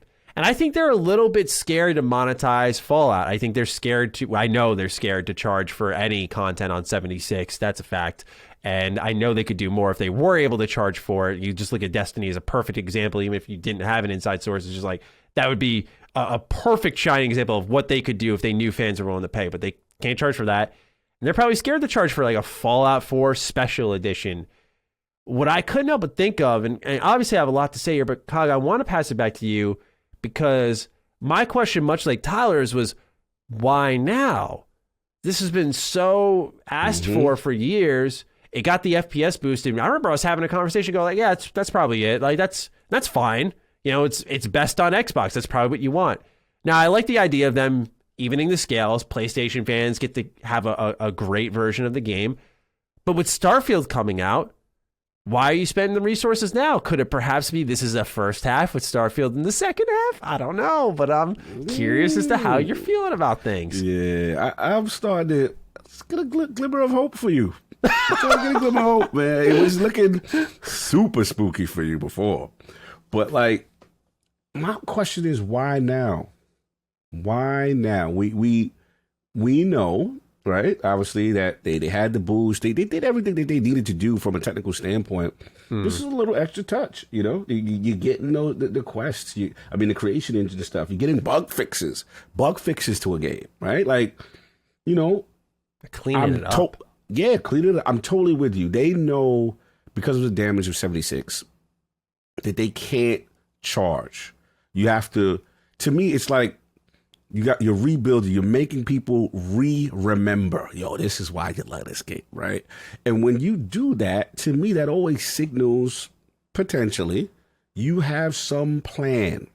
And I know I'm reaching, but I have to go to those, my man, Obsidian, Furquas, Mark, from the head of Obsidian. Oh yeah. When they asked him, hey, oh yeah, we'd love to do something. Now, right now I play this whatever, but we'd love to do something.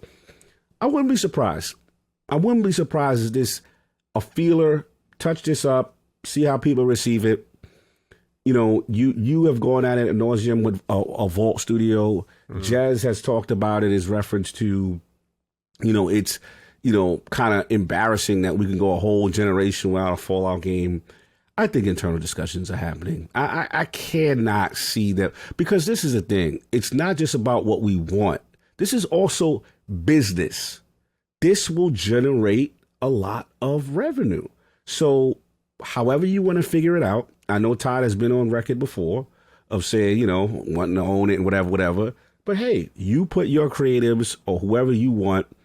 You have the play pieces there. You have Fallout DNA there. You have In Exile there. You have Obsidian there. Come together and figure this thing out. You know, and at least, I'm going to tell you right now, an E3 pass, and we just get a JPEG.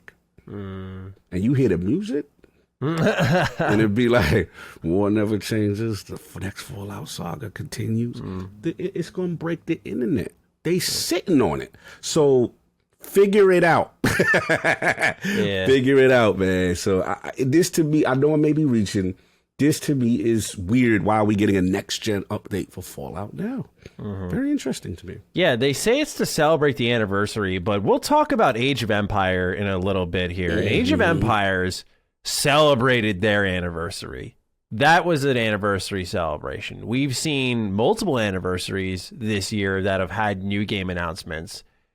Bethesda using this as an anniversary celebration just feels so slapped on. Like, yeah. Wasn't this late? Didn't they have it? Didn't we do a Duke where you were mad? You were like, "Yo, they just did the anniversary, and all they did was this, that." This. Yeah, they did an anniversary announcement. They were giving away perks in Fallout 76. They gave away, I think, 76 through Prime Gaming or something like. I don't know. They just a bunch of little things. So why wasn't this combined? Yeah, this was to conclude the week or conclude the month of celebrating. And so this was to conclude the month, is what they're saying. Yeah. Oh, okay, interesting. All right. Yeah, so it was the big one. A lot of people were written in, both on my personal YouTube channel and here about, you know, hey, what about Fallout 3? What about New Vegas? Tyler B mentioned as much here. That would be a sweeter surprise, and I agree. But if they had it, this would have been it. This would have been the time to announce it. Interesting. There's so many routes that they could go beyond Fallout 3 and New Vegas. Like, I think even just getting console versions of Fallout 1 and 2 and touching those up, like, they're not. I love those games, but that I love them because I'm a Fallout fan. I do not love them because they're highly playable games. You know, they're a relic of their time, and so I think touching them up, bringing them to more users could be like a cool new experience for folks. But I know that it'll be the confusion. Why isn't this 3D? Why isn't this open world? And yeah, it'll present its own set of issues. They have so many options. I'm not going to get too greedy because I am happy to see movement.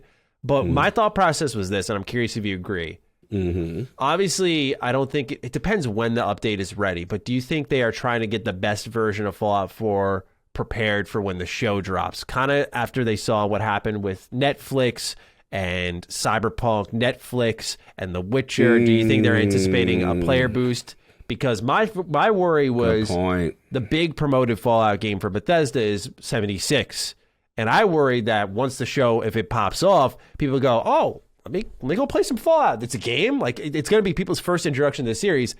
And if their first introduction to the series is 76, that alters dramatically the identity of the franchise. And I will be fucking heartbroken if I suddenly see 76 is now seeing its highest player count. Yeah, I will be like, no. I will make a whole video and be like, listen, y'all are in the Fallout, right? I got a whole list of games for you. Hold up. Like, that's what I'll do. But that can shift the focus of the franchise. So my question to you is, do you think with Fallout 4 that they're maybe getting its best look, its suit and tie ready for the big night when the show drops? Yeah, that's a good call. I think you got it. I think you got it. I think it's giving me Jim Ryan energy. It's giving me, you know, we got the movie. You know what I'm saying? Want to go over here right now, check this out, and you promote it. Part 1 treatment. yeah. Because remember, they're getting next gen features, getting the 4K. Yeah, that makes sense. Because do we have a time? Or just right now is an announcement, right? Just an announcement. Yeah, they haven't even specified what the Creation Club content is, so it just feels. That's why I said it feels slapped on. Like it was also buried at the bottom of the article when they announced that they had a ton of things. And then just at the bottom, they're like, "Oh yeah, by the way, we're doing this." And I guess that's fine, like because it is just a next gen update. But I can't help it with the way they've approached this all. Overthink it a little bit. Yeah, I mean, again, just based on how it just feels like it was thrown out there. I'm with you. I still feel there's a little something here. Yeah. Something's hanging around here. Something stinks.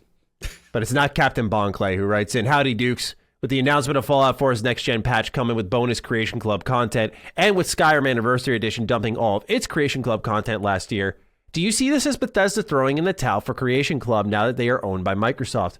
Or do you see them returning to the concept of, quote, mini DLC, end quote, aka paid mods, in future games such as Starfield or Elder Scrolls 6? And if so, how would you like to see them improve the service? Cheaper, better quests, voice acting?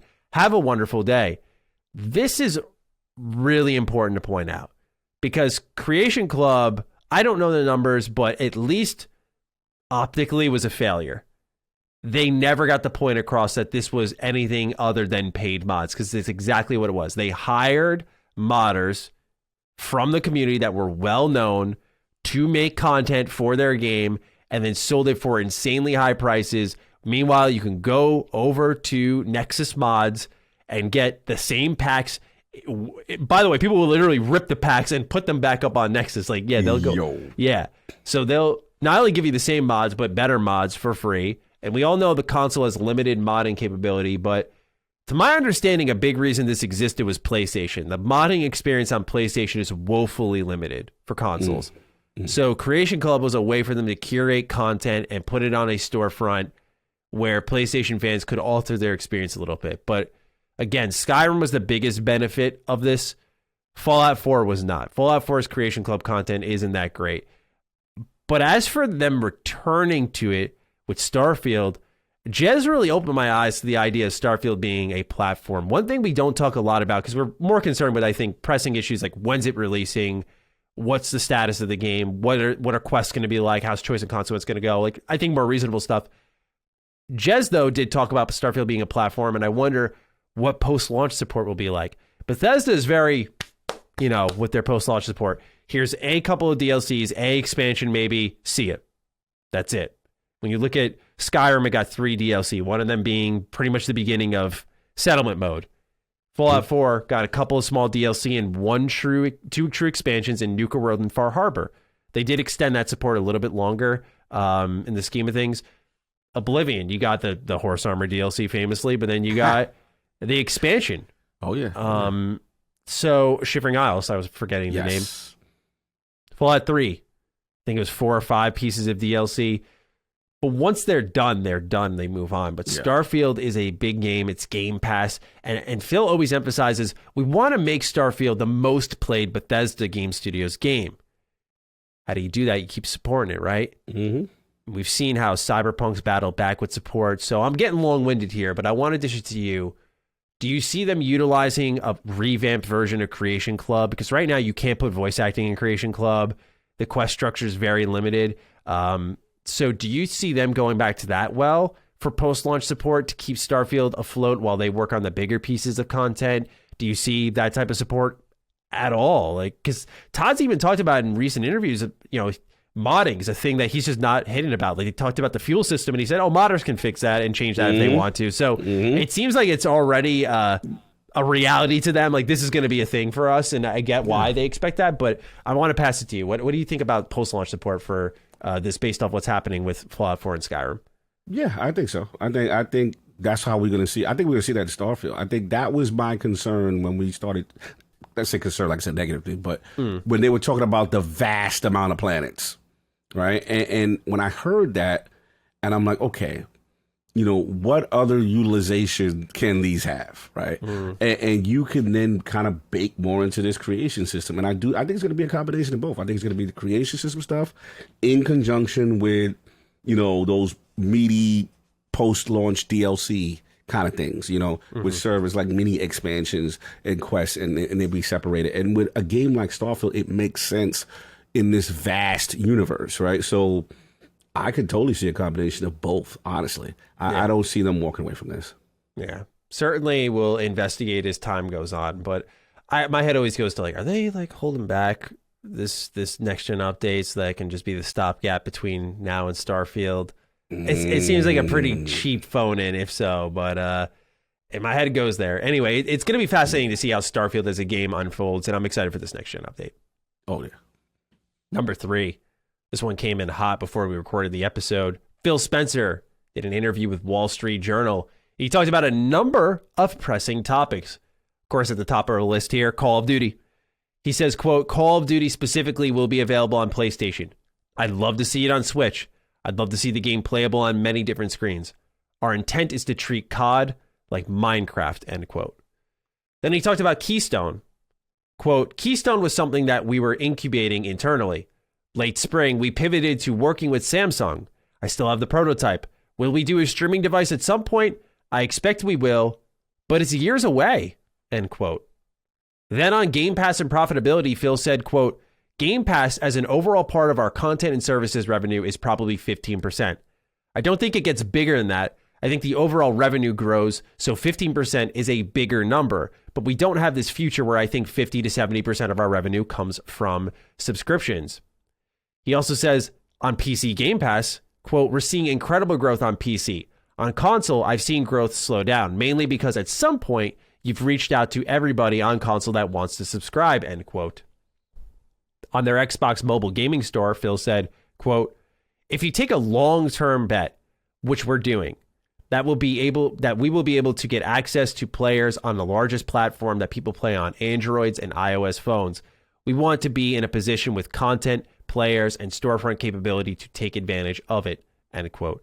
And last but certainly not least, on the rising of prices for consoles, games, and Game Pass, he says, quote, we've held the price on our console, we've held the price on our games and our subscription. I don't think we'll do that forever. I do think at some point we'll have to raise some prices on certain things. But going into this holiday, we thought it was really important that we maintain the prices that we have, end quote. So, Cog, what we have here, Phil has said again, although it wasn't in the full quote here, he said again, Game Pass is profitable, which we talked about extensively recently. He says Keystone is years away. COD, he wants it to be like Minecraft, which I think is a great case example. There's a mobile gaming store on the way on a platform that doesn't have other mobile gaming stores. And he's taking a look at raising the prices of the likes of Game Pass, possibly consoles, most likely games. Where do you want to begin with this, good sir? Ooh, a lot to unpack, right? Let's do it in a sequence. So the Call of Duty thing, sure. I think that's going to be their main argument, with CMA. That's the one they're going to hold their hat on. Minecraft, it's going to be anywhere. And then, like we talked with, we did the crossover, that you still can have your cake and eat it too, because even if it's on PlayStation, you still get that revenue. The key is just getting it on Game Pass, getting that boost of subscribers. They'll be fine there. I think that's consistent. Mm-hmm. Keystone, I was surprised that they kind of walked away from it and they went with Samsung, but they're not. They still have thoughts about that kind of smaller streaming type device, but as of right now, it's not in the immediate plans. But this is something they will do in the future. The profitability talk. Oh, here we go again. Oh, I'm so exhausted with this because, Twitter is crazy with this joint right now. I don't know if you see it. Yeah. I did see it. It's really disappointing. Oh, it's like, look, I get it.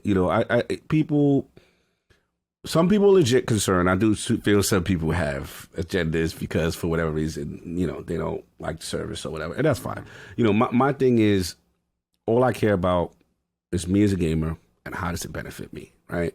And if it benefits me, that's my main concern. Now, I've always said, though, Big Corp does not buy in unless you are going to make revenue at some point, whether it be now or in the future. So to me, Phil's great, one of his greatest achievements, when we had Jez on, he corrected me. I was being conservative. I was like, one of his achievements, Phil's achievements to brass is getting it to win because to show it be profitable. And he said, no, this is his, like, this is Phil's baby. Game Pass is his, kind of creation in the team to get that over. So the fact that they're out there with their chest saying, yo, we're profitable, it's a big sign. Now, granted, do we have this ultra specifics? No. You know what I'm saying? Do we have all the decimal points and all that? No. But to them, and from what they're screaming, it is profitable. So I have to take them at face value for what they're saying right at this point, until it proves otherwise. So that's that. PC Game Pass. This is interesting. Yeah. Now, this one, they were talking like 100 and something percent, like this crazy number. My only thing is, okay, 100 and something percent increase from what? That's my only question, because don't get me wrong, I don't want to minimize this. This is a big deal that they got that much growth on PC Game Pass. Huge deal. And I've talked to them ad nauseum, like, yo, y'all PC presence ain't it. Y'all need to step that up. So, that's big to see. Of course, I'd like to know from what percent? Like, was it like, say 10 million and 20? Like, what was the number? I suspect it's a lot like the mobile gaming where they said it's 1,800% up. It's a really nice number. That's a staggering number. And we actually do learn that the 20 million people had used Xbox Cloud Gaming. So it puts that number into perspective and makes it a little more impressive, I think. But here, I feel much of the same. It's like, okay, that's a nice percentage, but how many people is that exactly? Why are you saying percentage instead of people? Exactly. So, look, we give it a little W, but I just put a little asterisk on what the actual thing is. Now, the mobile store, yo, this is huge. This is where I think PlayStation's messing up with the CMA. This is where they need to be paying attention to, because to me, Microsoft realizes the real issue is in UK especially, like iOS with Apple in their front and then Android on their front. And that Game Pass can't really live in that space on those two platforms. Either you don't get the native version or you can't really monetize. They're looking to bogart into this space. Now, if you have that Xbox App Store, mobile store, and then you're able to pull, let's say you're able to pull Candy Crush, Call of Duty Mobile, and now you got to get it only here. Then you throw Game Pass in the back end. Now you're competing in the space. Like, hey, you got to come with. This is where they're looking to be dominant and get this most revenue. People got their eye off the ball on this part right here. The King acquisition is where the money is trying to be made. That's what people got to pay attention. And I think, honestly, this is the argument that would help win with the UK, because the UK don't like Apple and them over there. Like, they're not feeling, they're trying to break up. If you look at the court documents with the versus, Epic and Apple and all that, they're trying to break that stuff up. So this is where I think is the strongest play here. And the last point is what Matty brought to my attention. Yes. Yeah, that last paragraph where he's reading all these statements and kind of snuck in the back door about this price increase potential of either console service. Look, I think it's inevitable with Game Pass. Yes. I think we're eating now. It's cool now. But I think me and you've had this discussion. When them first party titles hit. That's what they're waiting for, man. Bro, they like, yeah, yo, we got no games? Oh, here come the game. Oh, by the way, do the $20 sounds fair. $20 sound fair. Yo, we just gave you Starfield. We just gave you Redfall. We gave you Call of Duty. We gave all. That's when it's gonna go up. When them games hit, trust and believe. And you may get a little dollar sale here and there, but that's gonna be a wrap. And that price going to go. There's no doubt. I think Game Pass, there's no doubt it goes up. Yeah. And they're setting the stage now. Right? The greasing is now to let you know you're not going to keep paying that price you paying right now. Yeah, there's no doubt for sure. They're certainly greasing the wheels on this one. Letting us know it's on the way. And I think with Game Pass, it's more expected. I like that they're holding specifically for this holiday season because PlayStation had just hiked up their prices. My question for you is the game choice. Which one begins the $70 reign for Xbox? Because everyone else is really doing it. They have yet to fully dive into that with a first-party title of their own. So I think Starfield's an obvious candidate, but I think they start with like Redfall or Forza, whatever is coming first out of that trifecta. I think is the one that sets the stage for like, this is our $70 game. That's gonna be interesting. Because if you're Xbox, you want to charge $70. Think about how that sells Game Pass. Oh, y'all charging more? Okay, I'm gonna go sign up now. All right. It's a slippery one. The optics, they've been able to survive it so far. These are next gen only games, man. Yeah, I don't know if they could survive that though right now. Interesting. I don't know if you think they try to sell Starfield for 60? Yeah, I don't think they can survive it. Oh, wow. I don't think because they're still second. I mean, look, PlayStation's still winning MPDs. PS5 stock is now getting to where it is. True. So to me, the way I look at it, look, I know corporate finance guys in the room are like, yo, we need to raise the price. At the mouth. If we're profitable now, we're not even charging them. Like we ain't even charging them. So, but I just don't think as the second place, third place guy, you have to streamline your messaging. Your messaging is you are the most customer friendly, affordable. You can get away with Game Pass. Game Pass you could get away with. But now you match Sony on 70 this is my thought process on it. They will do it at some point. Yeah. My gut is if they're able to hold out this generation and raise everything else up, that's the way to go. Because I just don't think keep that $60 price no matter what is what you're thinking. For this gen. But whole next gen. Wow. Okay. If they maybe it's a cutoff, but if they can pull it off and then raise everything up, Game Pass subscribers goes up, that other thing, I think that's the play. Because I don't know if they could survive that, man. I don't know. I don't know if they don't got that cachet. Like Sony has that cachet. God of War Ragnarok. Okay, you got me. Right? Yeah. Can't wait. I don't know if Xbox got that cachet, especially when the games ain't hit yet. I could totally see Xbox replicating the argument Sony makes, like, oh, now we're dropping quality. You're going to pay for quality, right? And suddenly it becomes the fanboy argument. You got to have that Metacritic 90. Everybody's praising you. You haven't been praised yet. Like, you're getting there. People like you now. People are like, all right, you know what? We didn't like you last gen. We like you now. All right, convince me. Like, you're in the wooing phase, right? But you can't come on and be like, yeah, so now. Like, I get what you're saying. Just me. I just don't feel the timing is right. But, I mean, financially, it's justified. I get it. But, yeah. We'll see. I'm on the mindset that games and Game Pass go up. I think they keep their hardware at a low buy-in because that, like, you got to think, or at least I think that the best benefit they have this generation outside of Game Pass is you have the Series S. And I think when you bring that floor closer to PlayStation as your competitor, you probably put yourself in a position where people are more likely to think of it about that decision they're going to make. And I think you want to keep the Series S firm. You want to keep the Series X firm and lose the money on hardware and make it up with software, make it up with subscription. I think your argument's totally sound, by the way. It's just like, I think we're both bringing it in a different direction. Something's going up. Yeah. Yours is too, because I can see an argument in your defense where they could say, okay, yeah, you're mad that it's 70, but hey, get you behind the Game Pass. You don't have to pay the 70. You know I just think it sells itself. That's why I think they do it. It just sells itself. Like, everyone would be able to immediately defend the $70 price tag. Maybe not from the standard quality standpoint that we see with PlayStation, but they go, you don't got to pay 70. You don't. True. If you have an Xbox, you don't. Go get Game Pass. And, you know, that I think that could be an argument you could make somewhat fair, but you're still charging a lot of money.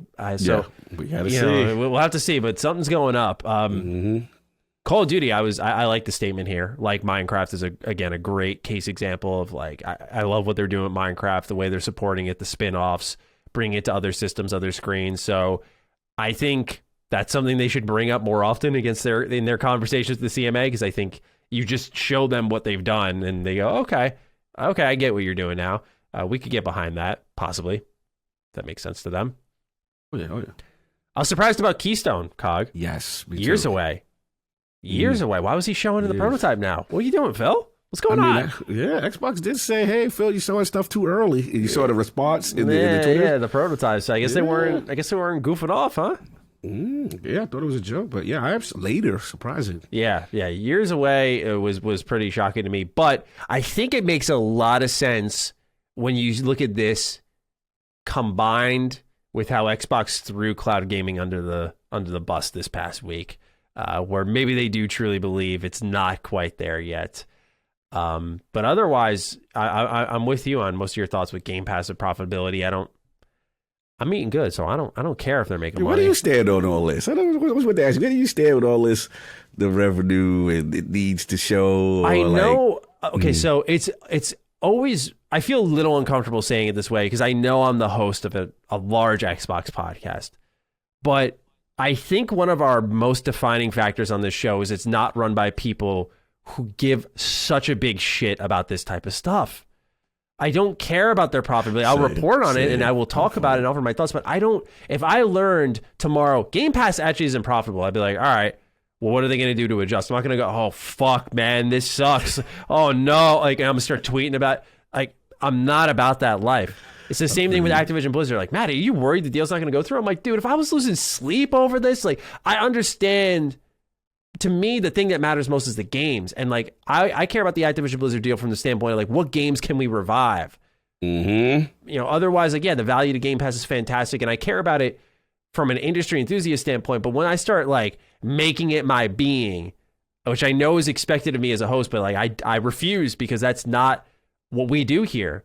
We deliver an honest, fair, transparent conversation. So for me, with profitability and Game Pass and that shit, like I will, again, I want to make this the most informative Xbox show. When I write it up, I give you everything, but it doesn't mean that we have to be like all in on rah Game Pass profits. Let's go make money, Microsoft. Rah profit. Yeah, like no, I like that. Yeah, it's not my cup of tea, man. So same. I've especially on Twitter today, not to get into a whole rant. I know you were just asking my thoughts, but like, dude, the tweets I saw, some of y'all are cringe, man. Yo. Some people were really like beating their chest over it. I'm like, grow up, dude. Please grow up. It's just like, man, I get it. I think it's just, again, I get the fanboy aspect, and it's just, and then there's this one aspect that's just too good to be true, and then there's another aspect of like, yeah, we made, and I'm just like, I'm with you. How does it affect gaming? How does it, as an enthusiast, yes, I do like the information to know what it is. Of course. It's important context for any conversation we have. We get that. You know what I mean? And sustainability, there is value. I get it. But it's just like, yo, this joint is turning into something else. I'm like, yo, the emotionality behind it is just crazy to me. Yeah, exactly. So, like, to me, the bigger news is seeing that PC Game Pass is growing. Like, that is something that we've been critical of. Yes. So to see it growing, based off some of their improvements they made, like the how long to beat integration, I still think is awesome. So like that type of stuff can maybe nudge people over. They still have work to do there, but that's the news to me. The mobile game store is the news because that affects the gamer more than knowing if a big corporation that has more money than God himself is making even more money. So, facts. And the last point I'll say, and I've said it before, is that the part that gamers don't like with the mobile stuff, I get it. The hardcore don't like. Right. But what I hear, a lot of this stuff helps fund stuff you like, help funds things that actually are not as profitable that you may think. And that's the thing gamers have to understand. Sometimes the hardcore thing that they like doesn't make as much money as the thing they don't like. And you got to have that balance. And the thing I like about Xbox is that they're utilizing a lot of this stuff to fund other stuff as well. So yeah, hopefully that nice balance that will continue, because 100%. Phil has said repeatedly that Game Pass is not the end all be all for them. They're going to have a mixed revenue kind of pot, so to speak. Dude, that's and what they understand it's going to. Any smart business does. I'm sure you know as well. You don't just take your money from one area. Otherwise, once that well dries up, that's it. Like, what do you do next? So yeah, you benefit the most from having Game Pass hardware, other pieces of hardware, like your handheld, like your streaming stick, like getting people in that way, software, so on and so forth, like accessories, Xbox and their controllers. People are crazy about them.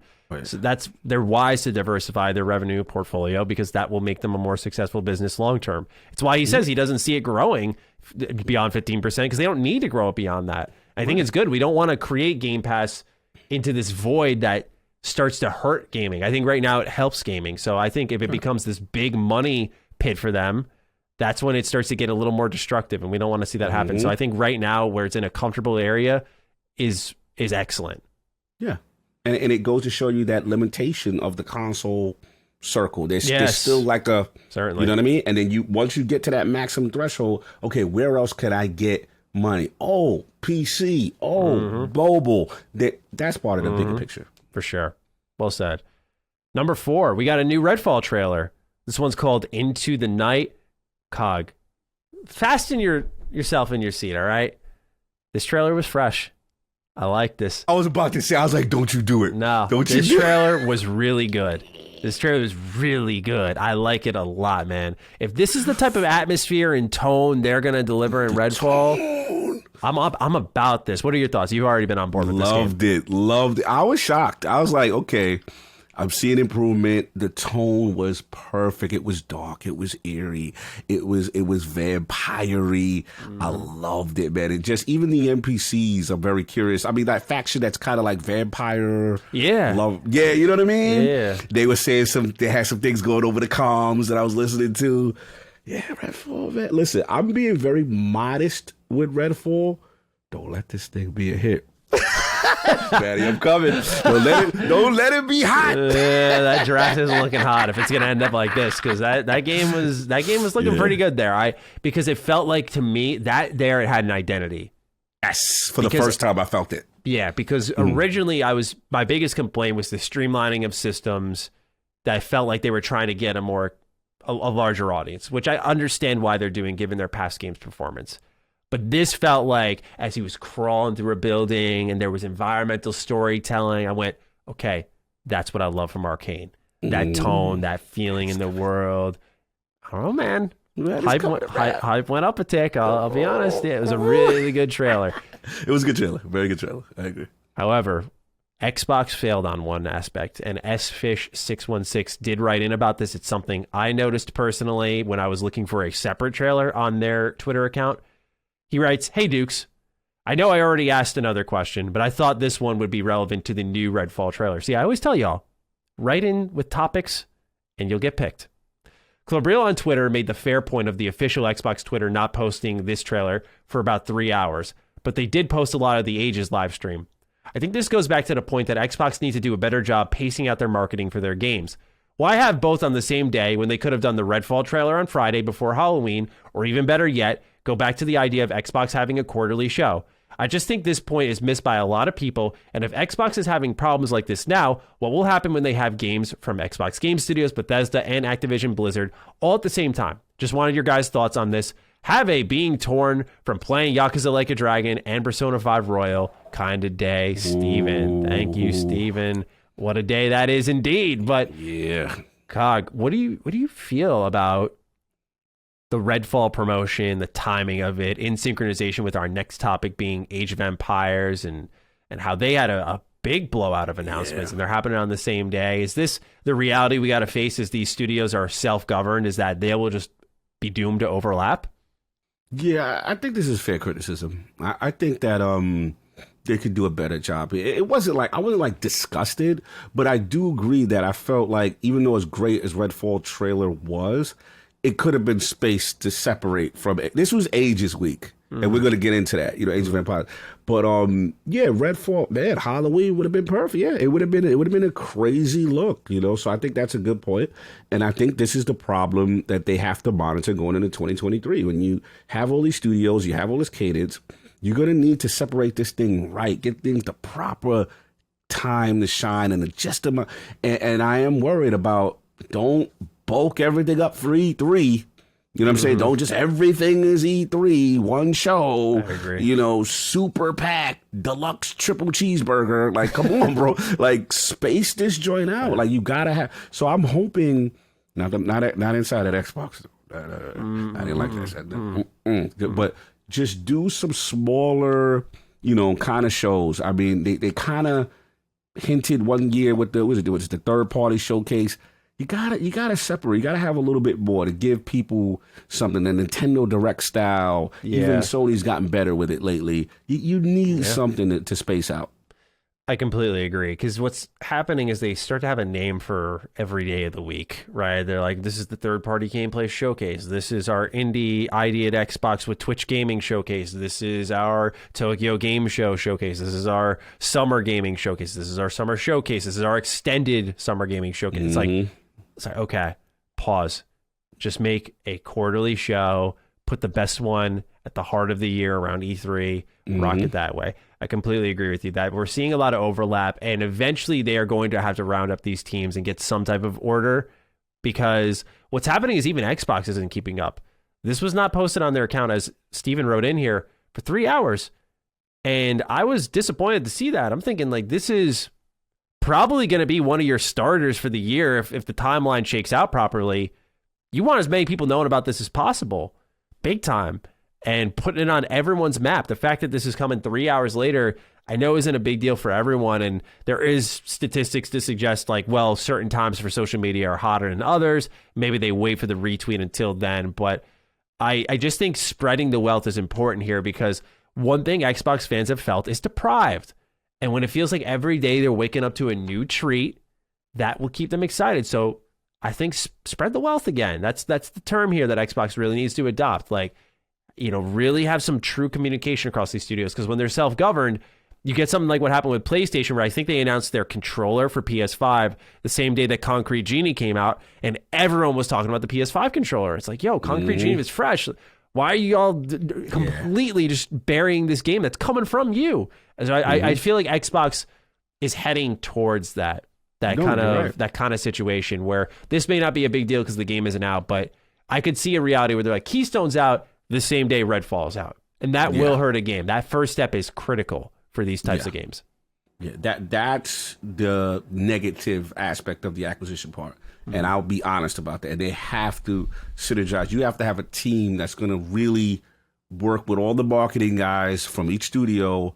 This is what you got lined up. Okay, cool. We're plugging you here. There has to be a synergy and a cadence and an agenda. Yes, absolutely. So that's what's going on with Redfall. Otherwise, the game does look really good based off this trailer, and I'm excited for it. Number 5, as Cog said, was the week of Age of Empires. Celebrating the series' 25th anniversary, Age of Empires developer World's Edge had much to share with its fans. After much pleading from console fans, Age of Empires is now leaving PC and headed for your Xbox. For starters, Age of Empires 2 Definitive Edition will arrive on Xbox January 31st, 2023. Age of Empires 4, the latest entry in the series that dropped in October of 2021, will also be coming to consoles sometime next year. There will still be keyboard and mouse support on consoles, as well as cross-platform support for those looking to play together, despite being systems apart. The games will also be brought to Xbox Cloud Gaming. The team also announced Age of Mythology Retold, which is a remaster of Age of Mythology arriving exclusively on PC, complete with updated graphics and gameplay. Currently, it does not have a release date. Lastly, Microsoft continues their push into mobile gaming with the announcement of Age of Empires Mobile, which is said to be coming soon. Brendan Buonacorsi writes in, "Hi Daisy Dukes. How excited are you guys about Age of Empires coming to consoles? My brother and I played Age of Empires 2 exhaustively when we were kids. I personally cannot wait to try it out on the console. I love that the keyboard and mouse support is there, as well as optional crossplay with PC. It's exactly what one would want from such a port. Have a congrats on 500k subs kind of day." I didn't see that, Brandon, but thank you. I really appreciate that. Legend. Thank 500k. Let's go. Thank you. God. How are we feeling about Age of Empires coming to console? Does this win you over? Does this bring you into the Age of Empires? Ain't no excuse to try it, though. Right? Ain't no excuse not to try it now. That's the beauty of Game Pass. You get that engagement from an audience that normally would not try these games. And, I want to shout them out because I knew it was going to come. I had a feeling, when they, tune in, make sure you tune in to this one. I was like, yeah, they're going to make that console announcement finally. So it's good. It's good. And I got to plug the home team. Shout out to LordsGaming.net. We have an article up right now. in reference to them needing to improve that whole unified, when it's a console port, and a PC port coming over to console. But this is big. This is big. They should get a nice audience. And I like to see World's Edge doing things.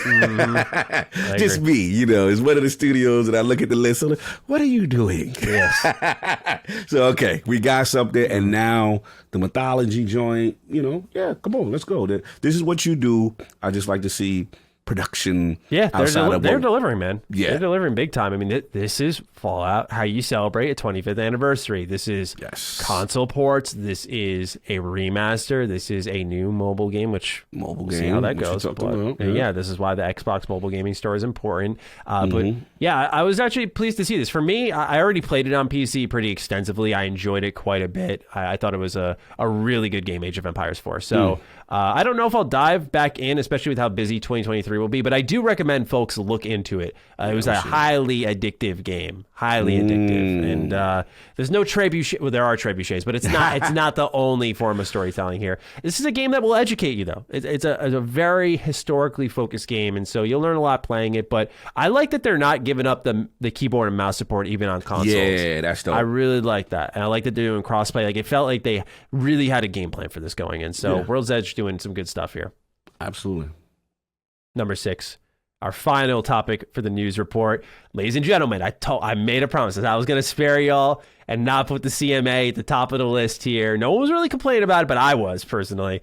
I got you covered. It's the last one here, but it doesn't really have much to do with Sony and Microsoft going back and forth. In fact, it's more to do with what Microsoft had to say about cloud gaming, so let's read. We have discussed ad nauseum what is transpiring between Microsoft, Sony, and the CMA. For weeks, we've discussed Sony's self-defeating comments and Microsoft pretending to be the victim, but today's comments showcase a willingness by Xbox to speak out of both sides of their mouth. Cloud gaming represents what is supposed to be the backbone for Xbox in the coming generation, but one that will not leave behind traditional console gaming. Despite saying that cloud gaming hours are up 1,800% and they have dedicated apps to it on devices like Samsung TVs, Steam Deck, and Logitech's G Cloud handheld. They are now saying, though, it is unproven despite providing near-native experiences through their cloud gaming service. Much like Sony's willingness to do anything to extract value from this deal, Microsoft is willing to say anything that will benefit their side the most. Hilariously, this statement arrives the same week that Microsoft has confirmed 20 million people have used cloud gaming thus far. Here's what they had to say about the current state of cloud gaming. Quote, "This is a new and immature technology, which the CMA has recognized faces significant challenges, particularly on mobile devices.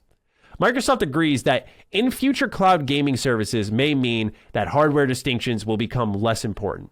However, the reality is that today, cloud gaming remains in its infancy and unproven as a consumer proposition. While this may grow, particularly on mobile devices, adoption is not expected to be rapid, as it requires a significant change in consumer behavior. Gamers care about subject matter, storylines, graphical performances, speed, like the loading times and latencies, mechanics, game selection, and game cost. Streaming services, therefore, need to compete effectively with downloadable gaming options across these metrics if they are to grow. Consumer adoption of cloud gaming remains low." I'm going to read that again. Consumer adoption of cloud gaming remains low. One more time. Consumer adoption of cloud gaming remains Are you implying something? Unfucking believable. Let's keep going. "Harming or degrading rival services would significantly set back adoption of this technology, protecting market-leading incumbents such as Sony on console, Apple and Google on mobile, as well as Steam on PC.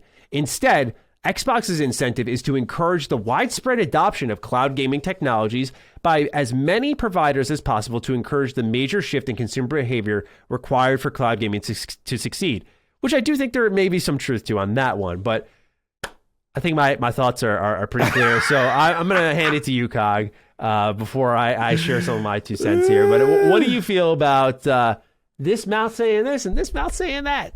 Look, man, don't worry about what we doing over here with this cloud. You worry about Call of Duty. This is what we... Look, we know what's going on. I mean, come on. It's like, we're not that big. We're not doing anything. Yeah. I get it. You know, they understand that they are going to be, you know, in a space that, you know, potentially could have a service that in this huge platform with Azure the backbone. And cloud gaming is something that, they are willing to invest in the space. And if all goes according to plan, they will be dominant in the space. You know what I'm saying? There's no doubt about it. They've put all their eggs in that basket. In their defense, I will say, Sony was in the space first, with Gaikai, right? Google attempted to be in the space, but the mistakes they made were saying, oh, this is the only way you can do it, and there's no downloadable, no native aspect to it. But yeah, Microsoft is not going to be, completely transparent with how strong they are going to, they're attempting to be there. We know they've made inroads. We've seen a lot of the early metrics, even like Fortnite and stuff like that. Cloud gaming, they're seeing a tremendous upshoot. There's no doubt, and it's not to their best interest from a corporation to show strength in this while they try to fight for this deal. So I get it. Corporations going to cooperate. We all know what's going on. We ain't stupid. You know what I'm saying? But they're going to try to make it seem as if, it's nothing. Do they expect them to not know? Yes. Because the vibe I'm getting from the UK CMA, no disrespect, y'all don't know gaming. No disrespect. The fact that I guess that the fact that the statement and the facts have come out the same week is very telling. Granted, these statements were submitted a while ago, but putting them in the vicinity is still dangerous. It really shows me how uninformed the UK CMA is. They're getting away with this part. There's no doubt about it. This is literally shell games, What's Soft saying? Don't mind this, while I have another thing and I'm hiding it. It's shell game. We know what's going on. This is the thing that I've told people, the cloud and the mobile, that's the part people really should be like, yo, y'all could be really dominant if that goes through. Y'all could I'll be the first to admit, you know what I'm saying? That's what could be monopolistic in a way, because there's really nothing else in a gaming space that if this deal goes right, then you got Call of Duty and you got all this Activision Blizzard titles, then the mobile store. That's where it gets scary, and that's where the revenue, and they can elbow guys out the way. Apple, Google, you got to come to us, because here's the thing. The other two are not really invested in gaming like that. You throw in quality gaming experience in a cloud platform on these platforms, bro, it could get ugly. And it's not in Microsoft's interest to paint themselves that way. This is an immature it's an immature technology. It's immature. I feel the hustle. I respect the hustle. Stakeholders, I understand. I know what you're doing, but we know what's going on. It's just, man, I literally couldn't believe it when I saw it. I shouldn't say I couldn't believe it. The blatant lying. I hate lying, and I understand why they're doing it. But again, I always say to people, if you need to know one thing about me, one thing about my personality, you get on my shit list with lying. Yeah, I had to call. You're not about that lying. Mm-mm. I have deaded so many people in my life for lying to me. I was like, nah, fuck you. See ya. Sorry. I feel you. And when I saw this, I was like, man, you guys are gonna. Dude, I don't even view Microsoft on a high pedestal. I'm like, man. It's one thing to lie. It's another thing to lie and then put out a press statement in August saying cloud gaming hours are up 1,800%. And then the week that this is circulating, oh yeah, and we have 20 million users. We're really growing, but it's immature. It's in its infancy. We're struggling with consumer adoption here. We have to change consumer behavior. It's like, no, y'all have the game plan perfectly because we have the native option, and cloud has become this side piece that we dive into, and we're like, yo, I can get my games on the go, and they're console quality, and now they're going to be on smart TVs, but the adoption is slow. It's such bullshit, man. I played Persona on that joint. Oh, it's fire. I saw Jez really championing that. It's the ultimate xCloud game. Turn-based. Yeah, exactly. Continue. Absolutely. And so I just had to call this one out when I saw it, because to me it was insane. Just the level of saying one thing, doing another. So be aware that for all we call out PlayStation for throughout all this, we must hold Microsoft and Xbox equally accountable, and that they are doing what's in their best interest, right? They are trying to make sure at all costs this deal goes through, just like PlayStation is trying to make sure at all costs the deal does not go through. And we're seeing that clear as day here. So I wanted to make sure we put a big spotlight on that. No doubt. All right, next up, Game Pass back compat pick of the week. I wonder what Matty selected. Of course, it's Persona 5 Royal. Of course, it's Persona 5 Royal. Ladies and gentlemen, this had to be the selection. Now, I know Cog talked about it a lot, so I'll try to keep it short. I'll try to be concise, which is something I fail at often. But this is one of the best games of all time. The fact that it's available for you to download. I'm not talking about one of the best games of the year, like I'm talking about with like something such as Plague Tale. We're talking about what I think is an all-time great, available as a part of your subscription service. That is a very rare addition to its library. They have some amazing games there, but a all-time insane. So I just want to throw out there that by that notion alone, you should at least give it a try, because I think it is truly that good.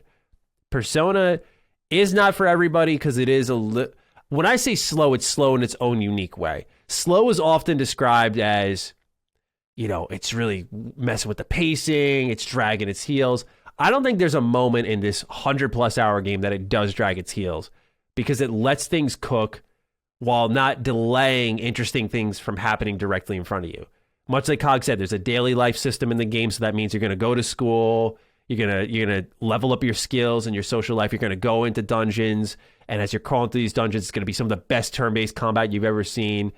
And what that means is the way the game is played, you have agency over when you want action, when you don't want action, and you also get each day events are delivered to you. You meet up with a friend in the hallway. You're going to talk about something going on in the palace, in the metaverse. You're going to hang out with your friends during social links, develop bonds with them, and they provide gameplay bonuses. It's not just a story being told to you, but when you develop that social link with them, you get gameplay bonuses. It's like one of the most cohesive, well-designed JRPGs I've seen, where everything has a purpose story-wise, but also everything has a purpose for the gameplay. Like the social links aren't just something you do just to kill time.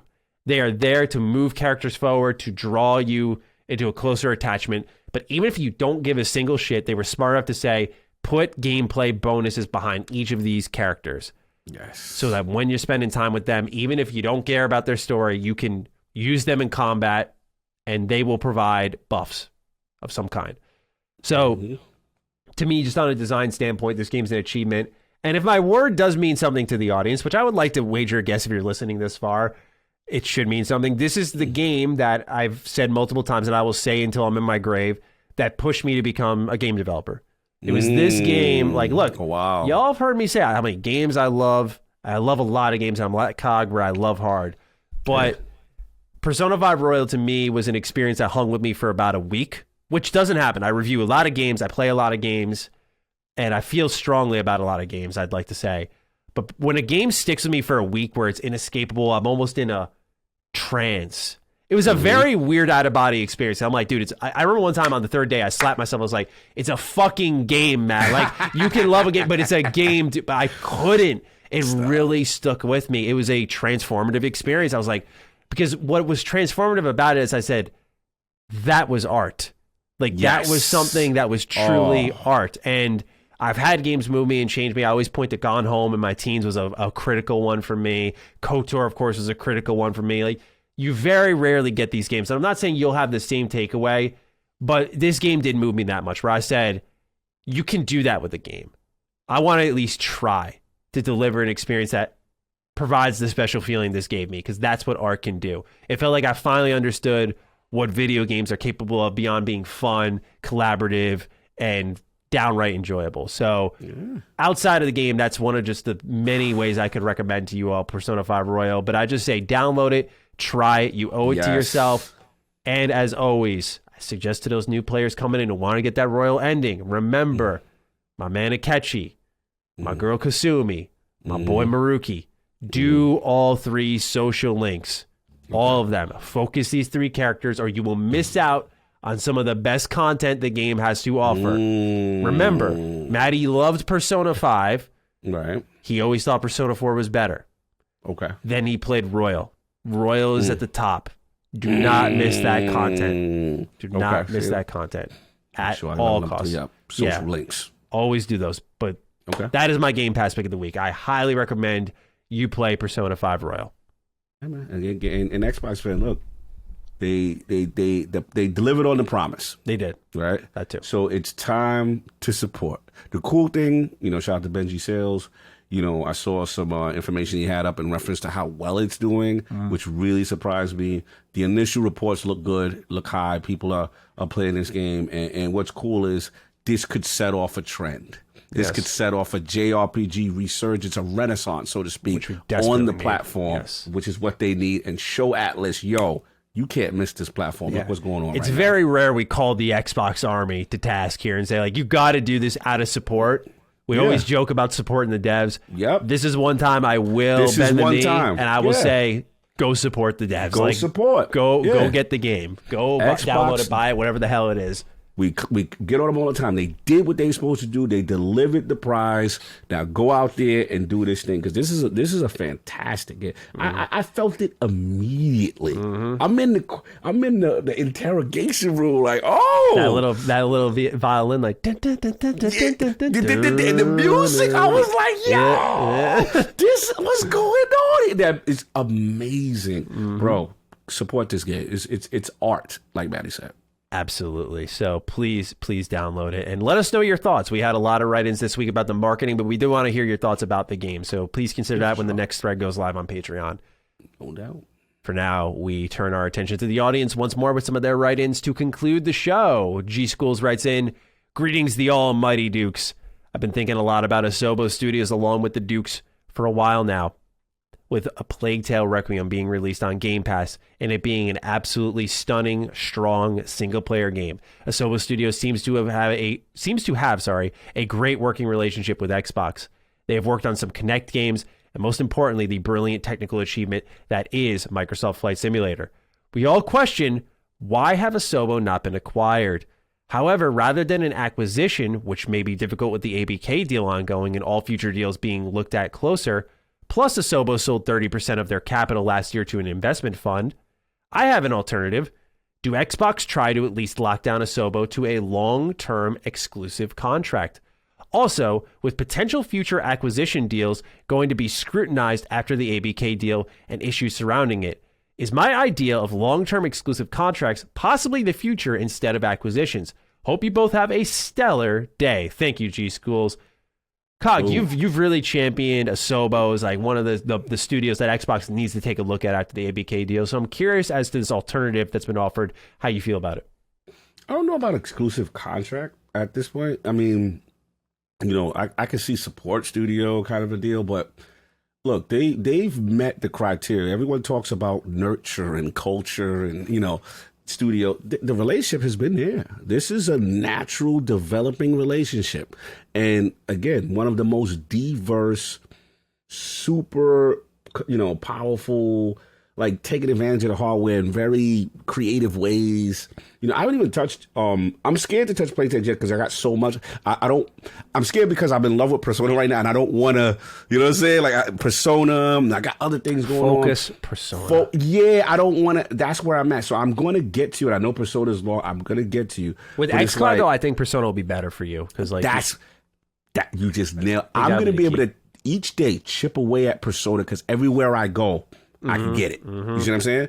But with back to Asobo, this is what they need. The fact that they can do a flight simulator and a hashtag just one, Plague Tale is amazing to me. This makes sense. I think they're on the list. There's no doubt. I think they're on the list. Once ABK potentially is done, I can't wait because then I want to know everything, who had contract offers, who is waiting, because there's people sitting there right now with offers. Probably. Yeah. They just can't do anything right now until this whole thing. So it makes perfect sense. And it actually looked good in the optics because it won't be a publisher. And then people could say, no, they've had a relationship with them. This is a natural thing.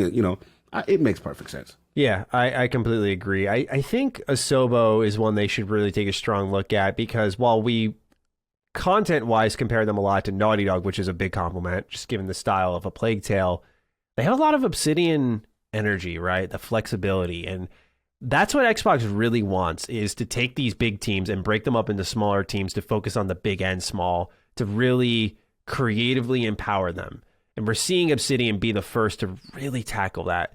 And it's why, even though I bring up Fallout, because it's why, despite all the champion I have for a new Fallout game from Obsidian, I am okay with waiting for one from them, because I love the initiative from Xbox to say, let's focus on letting them make Grounded and Pentiment. Avowed is on the way.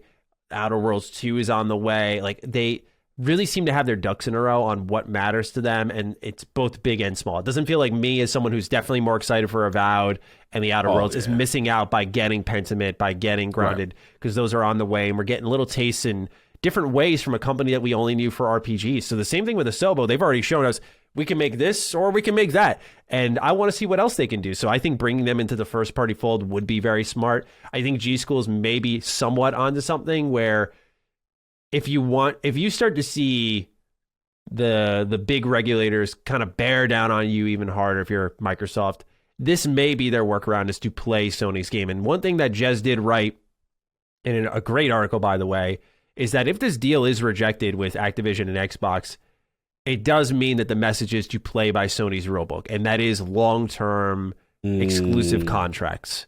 We just saw it happen with Silent Hill 2. And it's funny because history's repeating itself on that one. It was exclusive to PlayStation, and then they came to Xbox a year later with the sub scenario and all that stuff.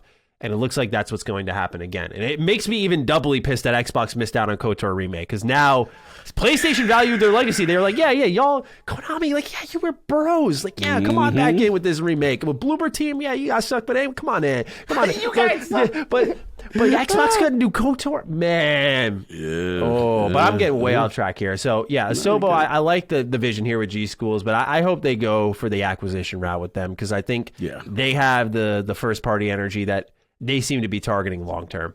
Absolutely. Last question of the show here. I thought it was a really good one, given that I think some of our audience is opening their minds a bit to Xbox JRPGs. Corbin Henderson writes in, "Hey Dukes, hope y'all are doing well. My experience with JRPGs is pretty much limited to Pokemon games. But I branched out this week and took a chance on 2 recommendations from Matty.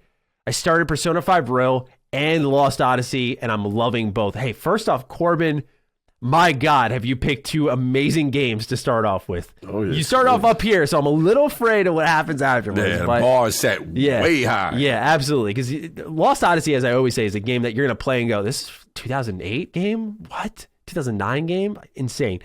Continuing Corbin's writing here. I'm now hyped that Xbox is making a push into Japanese and JRPG space. With that said, what other third-party JRPGs does Xbox need to get on the platform to continue to grow in the market that is now that Persona is here? Do they need to focus on securing third-party titles, or should they make an attempt at a first-party JRPG?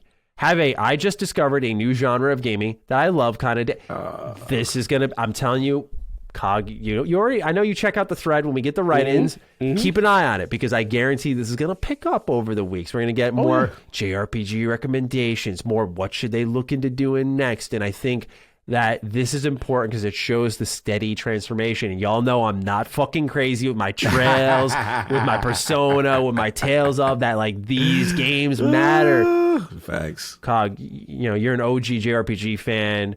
How does Xbox push into the space? What titles do they need to target, in your opinion? To me, it's just one that they have not secured yet. And I mean, officially on this remake tip, there's just one. You got to get that Final Fantasy VII remake. You got to figure it out. You got to do it. You got to do it. That's the one that everyone's clamoring. That's the one. You throw that and the Persona series, you can really quiet the masses. Of course, there's so many other new titles, but I think they've been doing a good job of not missing out. I mean, Octopath kind of hurt, but the second one. But big time. Final Fantasy Cloud, it's iconic. You need to be part of where this new version is going. And I think it's just simple as that. It is one of the most anticipated, and Sony knows the legacy. Sony knows what that's worth. And to do whatever they can to block it off Xbox, they're doing it. I wanted to say, there was another point I wanted to say as far as what Corbin was saying. I did want to make this point in reference to what Corbin with Persona. specifically. And what I realized is people are loyal to their platform. Yes. Ain't that people the truth? are loyal to their, because we know this game existed, right? We know it. And to see people say, yo, this is my first JRPG. This is the first Persona game I've played. You know, it goes to show you that people are so comfortable with their platform, they will wait, or if not, just not try another platform's games. So that part's interesting to me, and to see JRPGs thrive. And I think this will empower Japanese studios to say, look, we're missing out. You see what I'm saying? The multi-plat, we're missing out. We need to get this thing on more. And I think it's going to break down the exclusivity aspect, and maybe the Game Pass bags increase. But I just wanted to get that across because I am noticing that a lot. Like the fact that Persona is top 10 most Xbox games played it is baffling, but it's interesting to me at the same time, because it's like, yo, people did not play it, and now it's on their platform. Now you're willing to give it a shot. Now it's hot. Now it's fine. Dude, I know this is going to sound like a really obscure reference, but I think a lot of companies don't know how many people have heard of them. I had this really weird comment coming on Retro Rebound. Someone wrote on and said, I thought I recognized you. I didn't know you were that Mr. Matty Plays guy. And it's one of those things where you just think like, oh, if you're here and I mentioned my Mr. Matty channel, like you probably know who I am by that point. And people are still discovering me and realizing it's me. You know what I'm saying? So you always think you have, just by default in the creative space, you think you have more reach than you actually do, in that people have decided your fate already. But when you put it in front of their face, like you're seeing here with Xbox and Persona 5, it's a whole different situation, and more people are discovering it and learning what it really is. For me, I'm going to take it in a different direction. I think you're totally spot on with Final Fantasy, but to me, I would rather see Xbox pioneer and lift up some series that are established and kind of create the identity around their console with this JRPG series. And I have some bias here, of course, but I think Xbox should really take a look at Falcom with NIS America, because right now Trails is probably the most underappreciated series in our industry. Ys is another really underappreciated JRPG series, and they both come from the same studio, Falcom. And I think if Xbox were to put this on Game Pass as a whole series, Trails in the Sky 1 to 3, 0, Azure Cold Steel 1 through 4, not only would that be a huge shot in the arm to Game Pass in the terms of JRPGs, but I think it would add so goddamn much value to that series and so much exposure to that series that it desperately needs. To me, this is such an obvious move for Xbox, because Falcom would feast if more people would just give their series a try. It's a hard buy-in because there's a lot there, but Xbox could turn this into their defining JRPG in a flash, because it's popular enough to sell millions of copies. The series has sold, I think, across its whole lifespan, a total of 7 million. That's great. That's really good. But it is not defined by PlayStation. It's defined by its storytelling. And if Xbox can bring it and give it the Yakuza effect, like beat the chest and say, every Trails game is here, go start Trails here, I think at least you get people wanting to give it a shot. And that's what happened with Yakuza, and look where it is now. And I'm not saying it would get that level of popularity, but when you look at the steady inclination and quality for the whole Trails series, from sprites to a little awkward 3D animation to full motion capture, I mean, it's really impressive how the studios up their game, and they need localization help. They need help with worldwide releases. They need help with reaching a new audience, and just everything about their desires match to me with how Xbox could be the answer. Xbox could be the answer. And so I feel very strongly that if they're going to take a look at any studio, and it's funny because I get a lot of Falcom fans writing in because, well, there's not a lot of them. There's not a lot of them on the internet, man. They just quietly enjoy their game. But I do get a lot of write-ins, and they're optimistic about Xbox one day taking a look at their stuff because they want that. Right? There's no console elitism in that fan base. Like, I think Final Fantasy does have a pre-established identity, but Trail started on PC, went to PSP, went to PlayStation. It's always been in the PlayStation ecosystem for the most part, but it started off as a PC series. So, like, this year, I feel like it doesn't really have a console identity attached to it. And I just feel like this is one that Microsoft would be really wise to champion a bit, because they could be the ones who bring this series to a whole new level. Yeah, and I think this is something that we got to monitor when the TGS show up, right? And we see each time they start adding more to. I was impressed when they had the Dragon Quest series on Game Pass on some level. So yeah, why not? You know, they continue. You see Ni no Kuni, you see it. You're seeing it slowly build. You know, sure. So yeah. Let's go. I ain't got no problem with that. Absolutely. So let's hope they at least take one of our suggestions. But yes, ladies and gentlemen, that is it for episode 95 of Defining Duke and Xbox Podcast. If you got this far, you can use the hashtag, I got a good one here, RoyalDD. Royal, yeah, that's fire. Yeah. I like that. You can use the hashtag RoyalDD. You can tag us on Twitter. I'm at G27status. That is at Lord Cognito. You can find us there. If you want to use the comment section as well, use the hashtag RoyalDD down there. Let us know your thoughts on the episode. We're curious to see how you felt about what I thought was a particularly strong episode this week. Yeah, for sure. So, the Dukes are back, baby. Any closing thoughts, or shall we wrap this one up? Wrap it up, man. Another one in the books. A lot of good news, a lot of stuff going on. Good one, man. It's good to be back. Absolutely. And with that, we will catch all of you next week for episode 96 of Defining Duke and Xbox Podcast. Take great care of yourselves, and we'll see you then. Peace out. Peace.